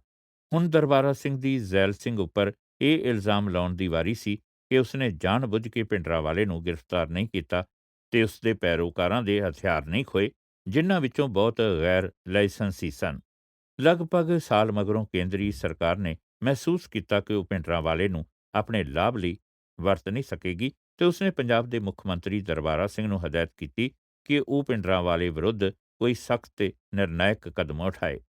ਉਸ ਸਮੇਂ ਤੱਕ ਭਿੰਡਰਾਂਵਾਲੇ ਨੇ ਆਪਣੀਆਂ ਹੋਰ ਕਾਰਵਾਈਆਂ ਦੇ ਨਾਲ-ਨਾਲ ਹਿੰਦੂਆਂ ਨੂੰ ਵੀ ਆਪਣਾ ਨਿਸ਼ਾਨਾ ਬਣਾ ਲਿਆ ਸੀ। ਗਊਆਂ ਦੇ ਸਿਰ ਹਿੰਦੂ ਮੰਦਰਾਂ ਵਿੱਚ ਸੁੱਟੇ ਜਾਣ ਲੱਗੇ ਤੇ ਬੁੱਤ ਤੋੜੇ ਜਾਣ ਲੱਗੇ। ਬਦਲੇ ਦੀ ਕਾਰਵਾਈ ਵਜੋਂ ਹਿੰਦੂਆਂ ਨੇ ਵੀ ਸਿੱਖ ਗੁਰਦੁਆਰਿਆਂ ਦੀਆਂ ਪਰਿਕਰਮਾ ਵਿੱਚ ਸਿਗਰਟ ਸੁੱਟ ਕੇ, ਗ੍ਰੰਥ ਦੀਆਂ ਬੀੜਾਂ ਸਾੜ ਕੇ, ਗੁਰੂ ਰਾਮਦਾਸ ਦਾ ਚਿੱਤਰ ਤੋੜ ਕੇ ਤੇ ਅੰਮ੍ਰਿਤਸਰ ਰੇਲਵੇ ਸਟੇਸ਼ਨ ਤੇ ਸਵਰਨ ਮੰਦਰ ਦਾ ਪ੍ਰਤੀਰੂਪ ਤੋੜ ਕੇ ਅਪਵਿੱਤਰ ਕਾਰਜ ਕਰਨੇ ਸ਼ੁਰੂ ਕੀਤੇ। ਭਿੰਡਰਾਂਵਾਲੇ ਨੇ ਅੰਮ੍ਰਿਤਸਰ ਸ਼ਹਿਰ ਵਿੱਚ ਤੰਬਾਕੂ ਤੇ ਪਾਬੰਦੀ ਲਾਉਣ ਦੀ ਮੰਗ ਕਰਦਿਆਂ ਇੱਕ ਵੱਡਾ ਜਲੂਸ ਕੱਢਿਆ। ਭਿੰਡਰਾਂਵਾਲੇ ਨੇ ਅਨੁਭਵ ਕੀਤਾ ਕਿ ਅੰਮ੍ਰਿਤ ਪ੍ਰਚਾਰ ਨਾਲੋਂ ਦੋਹਾਂ ਫਿਰਕਿਆਂ ਵਿੱਚ ਨਫ਼ਰਤ ਫੈਲਾਉਣਾ ਹਿੰਦੂਆਂ ਨਾਲੋਂ ਸਿੱਖਾਂ ਦੀ ਵੱਖਰੀ ਪਛਾਣ ਕਾਇਮ ਕਰਨ ਲਈ ਵਧੇਰੇ ਕਾਰਗਰ ਹੈ। ਉਹ ਹਿੰਦੂਆਂ ਪ੍ਰਤੀ ਆਪਣੇ ਹਵਾਲਿਆਂ ਵਿੱਚ ਹੋਰ ਵਧੇਰੇ ਹਮਲਾਵਰ ਰੁਖ ਅਪਣਾਉਣ ਲੱਗਾ। ਉਸਨੇ ਇਹ ਵੀ ਤਾੜ ਲਿਆ ਕਿ ਜ਼ੈਲ ਸਿੰਘ ਤੇ ਦਰਬਾਰਾ ਸਿੰਘ ਹੁਣ ਉਸ ਨਾਲੋਂ ਸਬੰਧ ਤੋੜਨ ਲਈ ਕਾਹਲੇ ਸਨ ਤੇ ਉਹ ਉਸ ਵਿਰੁੱਧ ਸਖਤ ਕਾਰਵਾਈ ਕਰਕੇ ਸਰਕਾਰ ਪ੍ਰਤੀ ਆਪਣੀ ਵਫਾਦਾਰੀ ਦਿਖਾਉਣੀ ਚਾਹੁੰਦੇ ਸਨ। ਉਸਨੇ ਉਹਨਾਂ ਨੂੰ ਇੰਦਰਾ ਦੇ ਚਮਚੇ ਤੇ ਦੁਮਛੱਲੇ ਕਹਿ ਕੇ ਭੰਡਿਆ ਤੇ ਕਿਹਾ ਕਿ ਇਹ ਸਿੱਖ ਤਾਂ ਇੰਦਰਾ ਦੀਆਂ ਜੁੱਤੀਆਂ ਚੱਟ ਕੇ ਆਪਣਾ ਢਿੱਡ ਭਰਦੇ ਹਨ। 19 ਜੁਲਾਈ 1982 ਨੂੰ ਉਹਦੇ ਨੇੜਲੇ ਸਹਿਯੋਗੀਆਂ ਅਮਰੀਕ ਸਿੰਘ ਤੇ ਥਾੜਾ ਸਿੰਘ ਦੀ ਗ੍ਰਿਫਤਾਰੀ ਨੇ ਉਹਦੇ ਮਨ ਵਿੱਚ ਕੋਈ ਭੁਲੇਖਾ ਨਾ ਰਹਿਣ ਦਿੱਤਾ ਕਿ ਪੁਲਿਸ ਛੇਤੀ ਹੀ ਉਸ ਨੂੰ ਵੀ ਗ੍ਰਿਫਤਾਰ ਕਰ ਲਵੇਗੀ। ਉਹ ਚੌਕ ਮਹਿਤਾ ਤੋਂ ਸਵਰਨ ਮੰਦਰ ਚਲਾ ਗਿਆ। ਅਕਾਲੀਆਂ ਨੇ, ਜਿਨ੍ਹਾਂ ਦਾ ਨਹਿਰ ਰੋਕੋ ਅੰਦੋਲਨ ਪਟਿਆਲਾ ਜ਼ਿਲ੍ਹੇ ਵਿੱਚ ਕਪੂਰੀ ਦੇ ਸਥਾਨ ਤੇ ਠੀਕ ਨਹੀਂ ਚੱਲ ਰਿਹਾ ਸੀ, ਉਸ ਨੂੰ ਜੀ ਆਇਆਂ ਕਿਹਾ ਤੇ ਉਸਨੇ ਸਵਰਨ ਮੰਦਰ ਸਮੂਹ ਵਿੱਚ ਸ਼੍ਰੋਮਣੀ ਗੁਰਦੁਆਰਾ ਪ੍ਰਬੰਧਕ ਕਮੇਟੀ ਦੇ ਦਫ਼ਤਰਾਂ ਦੇ ਨਾਲ ਲੱਗਵੇਂ ਗੁਰੂ ਨਾਨਕ ਨਿਵਾਸ ਵਿੱਚ ਰਿਹਾਇਸ਼ ਕਰ ਲਈ। ਉਹਨਾਂ ਨੇ ਆਪਣੀਆਂ ਮੰਗਾਂ ਵਿੱਚ ਅਮਰੀਕ ਸਿੰਘ ਤੇ ਥਾੜਾ ਸਿੰਘ ਦੀ ਰਿਹਾਈ ਦੀ ਮੰਗ ਵੀ ਸ਼ਾਮਲ ਕਰ ਲਈ। ਭਿੰਡਰਾਂਵਾਲੇ ਨੇ ਸੰਤ ਲੌਂਗੋਵਾਲ ਨੂੰ ਧਰਮਯੁੱਧ ਮੋਰਚੇ ਦਾ ਡਿਕਟੇਟਰ ਪ੍ਰਵਾਨ ਕਰ ਲਿਆ, ਜੋ 4 ਅਗਸਤ 1982 ਨੂੰ ਸ਼ੁਰੂ ਕੀਤਾ ਗਿਆ ਸੀ। ਭਿੰਡਰਾਂਵਾਲੇ ਦੇ ਸਵਰਨ ਮੰਦਰ ਵਿੱਚ ਆ ਜਾਣ ਨਾਲ ਹੀ ਮੱਠੇ ਪੈਰੇ ਅਕਾਲੀ ਮੋਰਚੇ ਵਿੱਚ ਨਵਾਂ ਉਤਸ਼ਾਹ ਭਰ ਗਿਆ। ਉਹ ਕਦੇ ਵੀ ਵਿਰੋਧ ਕਰਨ ਲਈ ਗਾਂਧੀਵਾਦੀ ਢੰਗਾਂ ਤਰੀਕਿਆਂ ਦਾ ਅਨੁਸਾਰੀ ਨਹੀਂ ਸੀ, ਪਰ ਹੁਣ ਉਸਨੇ ਹਿੰਸਾ ਦਾ ਰਾਹ ਤਿਆਗੇ ਬਿਨਾਂ ਹੀ ਆਪਣਾ ਨਾਮ ਸ਼ਾਂਤਮਈ ਮੋਰਚੇ ਨਾਲ ਜੋੜ ਦਿੱਤਾ। ਦੂਜੇ ਪਾਸੇ ਅਕਾਲੀਆਂ ਨੇ ਉਸ ਸਖਤ ਵਤੀਰੇ ਦਾ ਪ੍ਰਦਰਸ਼ਨ ਕੀਤਾ ਜੋ ਉਹਨਾਂ ਪੁਰਖਾਂ ਇਸਤਰੀਆਂ ਦੇ ਵਾਰਸਾਂ ਲਈ ਅਣਉਚਿਤ ਸੀ ਜਿਨ੍ਹਾਂ ਨੇ ਗੁਰਦੁਆਰਿਆਂ 'ਤੇ ਕਬਜ਼ਾ ਕਰਨ ਲਈ ਸ਼ਾਂਤਮਈ ਸੱਤਿਆਗ੍ਰਹਿਾਂ ਨਾਲ ਬਹਾਦਰੀ ਨਾਲ ਮੋਰਚੇ ਜਿੱਤੇ ਸਨ। ਧਰਮ ਯੁੱਧ ਮੋਰਚੇ ਦੇ ਸਵੈ ਸੇਵਕਾਂ ਨੂੰ ਕੁਝ ਮਹੀਨੇ ਜੇਲ੍ਹ ਵਿੱਚ ਰਹਿਣ ਤੋਂ ਬਿਨਾਂ ਹੋਰ ਕੋਈ ਬੇਅਰਾਮੀ ਨਹੀਂ ਹੋਈ, ਯਾਨੀ ਕਈ ਵਾਰ ਤਾਂ ਉਹ ਕੁਝ ਘੰਟੇ ਹੀ ਰਹੇ। ਉਹਨਾਂ ਦੇ ਆਗੂਆਂ ਨੇ ਭਿੰਡਰਾਂਵਾਲੇ ਦੇ ਸਮਰਥਕਾਂ ਵੱਲੋਂ ਲੁੱਟ-ਮਾਰ ਦੀਆਂ ਕਾਰਵਾਈਆਂ 'ਤੇ ਚੁੱਪ ਵੱਟੀ ਰੱਖੀ। ਸੰਤ ਲੌਂਗੋਵਾਲ ਨੇ ਕਿਹਾ, ਸਰਕਾਰ ਨੂੰ ਮਾਰਨ ਲਈ ਤਾਂ ਉਹ ਸਾਡਾ ਡੰਡਾ ਹੈ। ਜਿਨ੍ਹਾਂ ਲੋਕਾਂ ਨੂੰ ਭਿੰਡਰਾਂਵਾਲਾ ਪਸੰਦ ਨਹੀਂ ਕਰਦਾ ਸੀ, ਉਹਨਾਂ 'ਤੇ ਉਹਦਾ ਡੰਡਾ ਅੰਧਾਧੁੰਦ ਵਰ੍ਹਦਾ। ਸਵਰਨ ਮੰਦਰ ਵਿੱਚ ਰਿਹਾਇਸ਼ ਲਿਜਾਣ ਤੋਂ ਕੁਝ ਦਿਨ ਮਗਰੋਂ ਹੀ 22-23 ਜੁਲਾਈ 1982 ਨੂੰ ਮੁੱਖ ਮੰਤਰੀ ਦਰਬਾਰਾ ਸਿੰਘ ਦੀ ਜਾਨ ਲੈਣ ਦੀ ਕੋਸ਼ਿਸ਼ ਕੀਤੀ ਗਈ। 4 ਅਗਸਤ ਨੂੰ ਇੰਡੀਅਨ ਏਅਰਲਾਈਨਸ ਦਾ ਇੱਕ ਜਹਾਜ਼, ਜਿਸ ਵਿੱਚ 126 ਮੁਸਾਫਰ ਸਨ, ਅਗਵਾ ਕਰਕੇ ਪਾਕਿਸਤਾਨ ਲਿਜਾਇਆ ਗਿਆ। ਇਸ ਨੂੰ ਪਾਕਿਸਤਾਨ ਉਤਰਨ ਦੀ ਆਗਿਆ ਨਾ ਦਿੱਤੀ ਗਈ। ਇਹ ਫਿਰ ਅੰਮ੍ਰਿਤਸਰ ਵਾਪਸ ਲਿਆਂਦਾ ਗਿਆ, ਜਿੱਥੇ ਅਗਵਾਕਾਰਾਂ ਨੇ ਆਤਮ ਸਮਰਪਣ ਕਰ ਦਿੱਤਾ।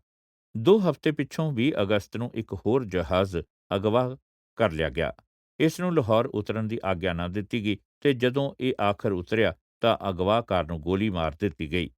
ਉਸੇ ਦਿਨ ਮੁੱਖ ਮੰਤਰੀ ਦੀ ਜਾਨ ਲੈਣ ਦੀ ਇੱਕ ਹੋਰ ਕੋਸ਼ਿਸ਼ ਕੀਤੀ ਗਈ, ਪਰ ਉਹ ਬਿਨਾਂ ਕਿਸੇ ਚੋਟ ਦੇ ਬਚ ਗਿਆ। ਪਰ ਉਹਦੇ ਨਾਲ ਦੇ 18 ਹੋਰ, ਜਿਨ੍ਹਾਂ ਵਿੱਚ ਸਿੱਖਿਆ ਮੰਤਰੀ ਵੀ ਸੀ, ਜ਼ਖਮੀ ਹੋ ਗਏ। 11 ਸਤੰਬਰ ਨੂੰ ਅਕਾਲੀ ਸਵੈ ਸੇਵਕਾਂ ਦੀ ਲੱਦੀ ਬੱਸ ਜੋ ਜੇਲ੍ਹ ਨੂੰ ਜਾ ਰਹੀ ਸੀ, ਬਿਨਾਂ ਆਦਮੀ ਵਾਲੇ ਫਾਟਕ ਤੇ ਰੇਲ ਗੱਡੀ ਨਾਲ ਟਕਰਾ ਗਈ, ਜਿਸ ਕਾਰਨ 34 ਮਰ ਗਏ ਤੇ 21 ਜ਼ਖਮੀ ਹੋ ਗਏ। ਅਕਾਲੀ ਨੇਤਾਵਾਂ ਨੇ ਸਰਕਾਰ ਤੇ ਜਾਣ-ਬੁੱਝ ਕੇ ਕਤਲ ਕਰਨ ਦਾ ਦੋਸ਼ ਲਾਇਆ ਤੇ 1 ਮਹੀਨਾ ਮਗਰੋਂ ਦਿੱਲੀ ਦੇ ਪਾਰਲੀਮੈਂਟ ਭਵਨ ਦੇ ਸਾਹਮਣੇ ਮ੍ਰਿਤਕਾਂ ਦੀ ਰਾਖ ਲੈ ਕੇ ਜਲੂਸ ਕੱਢਿਆ ਤੇ ਪੁਲਿਸ ਨਾਲ ਟੱਕਰ ਲਈ। ਕਦੇ ਵੀ ਕੋਈ ਦਿਨ ਕਤਲਾਂ, ਬੈਂਕ ਡਾਕਿਆਂ ਤੇ ਸਰਕਾਰੀ ਅਸਲਾਖਾਨਿਆਂ 'ਚੋਂ ਹਥਿਆਰ ਲੁੱਟਣ ਬਿਨਾਂ ਨਾ ਲੰਘਦਾ। ਸਭ ਤੋਂ ਬੇਬਾਕੀ ਤੇ ਨਿਡਰਤਾ ਭਰਿਆ ਅਪਰਾਧ 25 ਅਪ੍ਰੈਲ 1983 ਦੀ ਸਵੇਰ ਨੂੰ ਕੀਤਾ ਗਿਆ, ਜਦੋਂ ਹਰਮੰਦਰ ਵਿੱਚੋਂ ਅਰਦਾਸ ਕਰਕੇ ਨਿਕਲਦੇ ਡੀਆਈਜੀ ਪੁਲਿਸ ਏਐਸ ਅਟਵਾਲ ਨੂੰ ਪ੍ਰਵੇਸ਼ ਦੁਆਰ 'ਚੋਂ ਬਾਹਰ ਨਿਕਲਦੇ ਹੀ ਗੋਲੀ ਨਾਲ ਉਡਾ ਦਿੱਤਾ ਗਿਆ। ਇਸ ਕਤਲ ਨੂੰ ਡਿਊਟੀ ਦੇ ਰਹੇ ਕਈ 20 ਪੁਲਸੀਆਂ ਤੇ ਸੈਂਕੜੇ ਸ਼ਰਧਾਲੂਆਂ ਨੇ ਵੇਖਿਆ।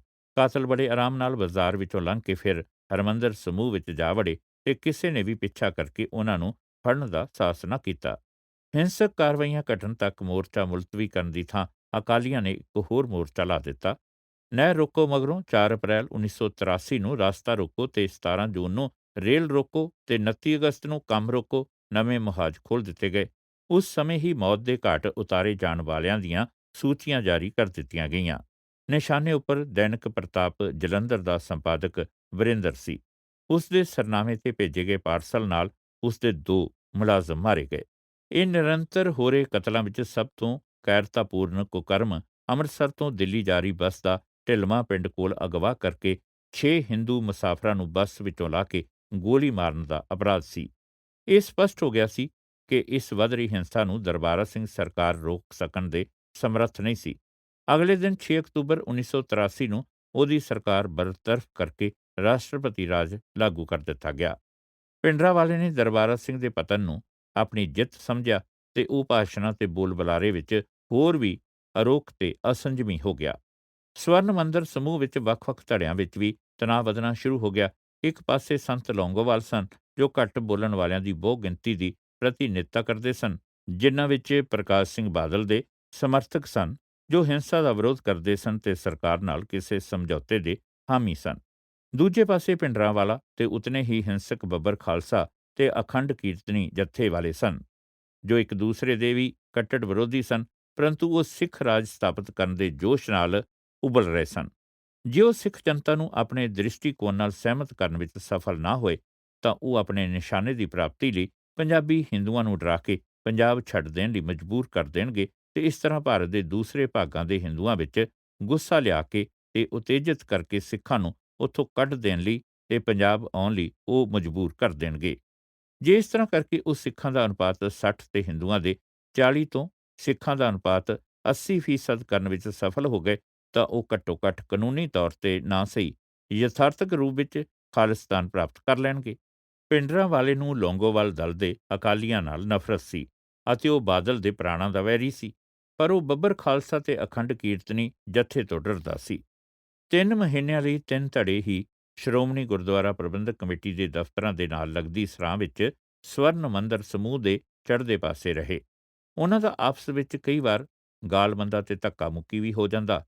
ਸੰਤ ਲੌਂਗੋਵਾਲ ਨੇ ਧਮਕੀ ਦਿੱਤੀ ਕਿ ਜੇ ਭਿੰਡਰਾਂਵਾਲੇ ਨੂੰ ਅੰਮ੍ਰਿਤਸਰ 'ਚੋਂ ਨਾ ਕੱਢਿਆ ਗਿਆ ਤਾਂ ਉਹ ਇੱਥੋਂ ਚਲਾ ਜਾਵੇਗਾ। ਭਿੰਡਰਾਂਵਾਲੇ ਨੇ ਉੱਥੋਂ ਜਾਣ ਤੋਂ ਇਨਕਾਰ ਕਰ ਦਿੱਤਾ ਕਿਉਂਕਿ ਉਸ ਨੂੰ ਪਤਾ ਸੀ ਕਿ ਉਹ ਜੇ ਇੱਕ ਵਾਰ ਧਰਮ ਅਸਥਾਨ ਦੀ ਆਪਣੀ ਸ਼ਰਨਗਾਹ 'ਚੋਂ ਚਲਾ ਗਿਆ ਤਾਂ ਪੁਲਿਸ ਉਸ ਨੂੰ ਗ੍ਰਿਫਤਾਰ ਕਰ ਲਵੇਗੀ। ਟੌੜੇ ਦੀ ਸ਼੍ਰੋਮਣੀ ਗੁਰਦੁਆਰਾ ਪ੍ਰਬੰਧਕ ਕਮੇਟੀ ਦੇ ਪ੍ਰਧਾਨ ਦੇ ਨਾਤੇ ਸਵਰਨ ਮੰਦਰ ਵਿੱਚ ਸ਼ਾਂਤੀ ਰੱਖਣ ਦੀ ਜ਼ਿੰਮੇਵਾਰੀ ਸੀ।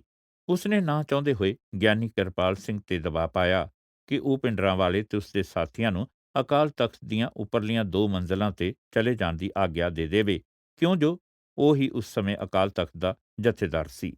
ਭਿੰਡਰਾਂਵਾਲਾ ਆਪਣੇ ਬੰਦੂਕਚੀਆਂ ਦੇ ਅਮਲੇ ਫੈਲੇ ਨਾਲ ਅਕਾਲ ਤਖ਼ਤ ਤੇ ਚਲਾ ਗਿਆ, ਜਿਨ੍ਹਾਂ ਵਿੱਚ ਮੇਜਰ ਜਨਰਲ ਸ਼ਬੇਗ ਸਿੰਘ ਵੀ ਸ਼ਾਮਲ ਸੀ, ਜਿਸ ਨੇ ਉਹਦੇ ਪੈਰੋਕਾਰਾਂ ਨੂੰ ਨਵੀਨ ਹਥਿਆਰਾਂ ਦੀ ਸਿਖਲਾਈ ਦੇਣ ਲਈ ਸਹਿਮਤੀ ਪ੍ਰਗਟ ਕੀਤੀ। ਉਹਨਾਂ ਦੇ ਨਾਲ ਹੀ ਇੱਕ ਹੋਰ retired major general Jaswant Singh Bhullar ਵੀ ਸੀ। ਭਿੰਡਰਾਂਵਾਲੇ ਨੇ ਅਕਾਲ ਤਖ਼ਤ ਦੀ ਕਿਲਾਬੰਦੀ ਕਰਨੀ ਤੇ ਹਥਿਆਰ ਇਕੱਠੇ ਕਰਨੇ ਸ਼ੁਰੂ ਕਰ ਦਿੱਤੇ। ਉਸ ਨੂੰ ਕੇਵਲ ਭਾਰਤ ਸਰਕਾਰ ਦੀਆਂ ਸੈਨਾਵਾਂ ਨਾਲ ਹੀ ਟੱਕਰ ਨਹੀਂ ਲੈਣੀ ਪੈਣੀ ਸੀ, ਸਗੋਂ ਬੱਬਰ ਖਾਲਸਾ ਤੇ ਜੁਝਾਰੂ ਅਕਾਲੀਆਂ ਨਾਲ ਵੀ ਮੁਕਾਬਲਾ ਕਰਨਾ ਪੈਣਾ ਸੀ। ਉਸ ਨੇ ਸੰਤ ਲੌਂਗੋਵਾਲ ਪ੍ਰਤੀ ਆਪਣੀ ਨਾਪਸੰਦਗੀ ਤੇ ਘਿਰਣਾ ਨੂੰ ਪ੍ਰਗਟ ਕਰ ਦਿੱਤਾ ਜਦੋਂ ਉਸ ਨੂੰ ਦੂਸਰਾ ਗਾਂਧੀ ਤੇ ਉਹਦੇ ਨਿਵਾਸ ਨੂੰ ਗਾਂਧੀ ਨਿਵਾਸ ਆਖਿਆ ਤੇ ਆਪਣੇ ਨਿਵਾਸ ਨੂੰ ਸ਼ਕਤੀ ਨਿਵਾਸ ਆਖਿਆ। ਭਿੰਡਰਾਂਵਾਲਾ ਤੇ ਸੰਤ ਲੌਂਗੋਵਾਲ ਆਪਣੇ ਵੱਖੋ ਵੱਖਰੇ ਰਾਹਾਂ ਤੇ ਚੱਲਦੇ ਰਹੇ।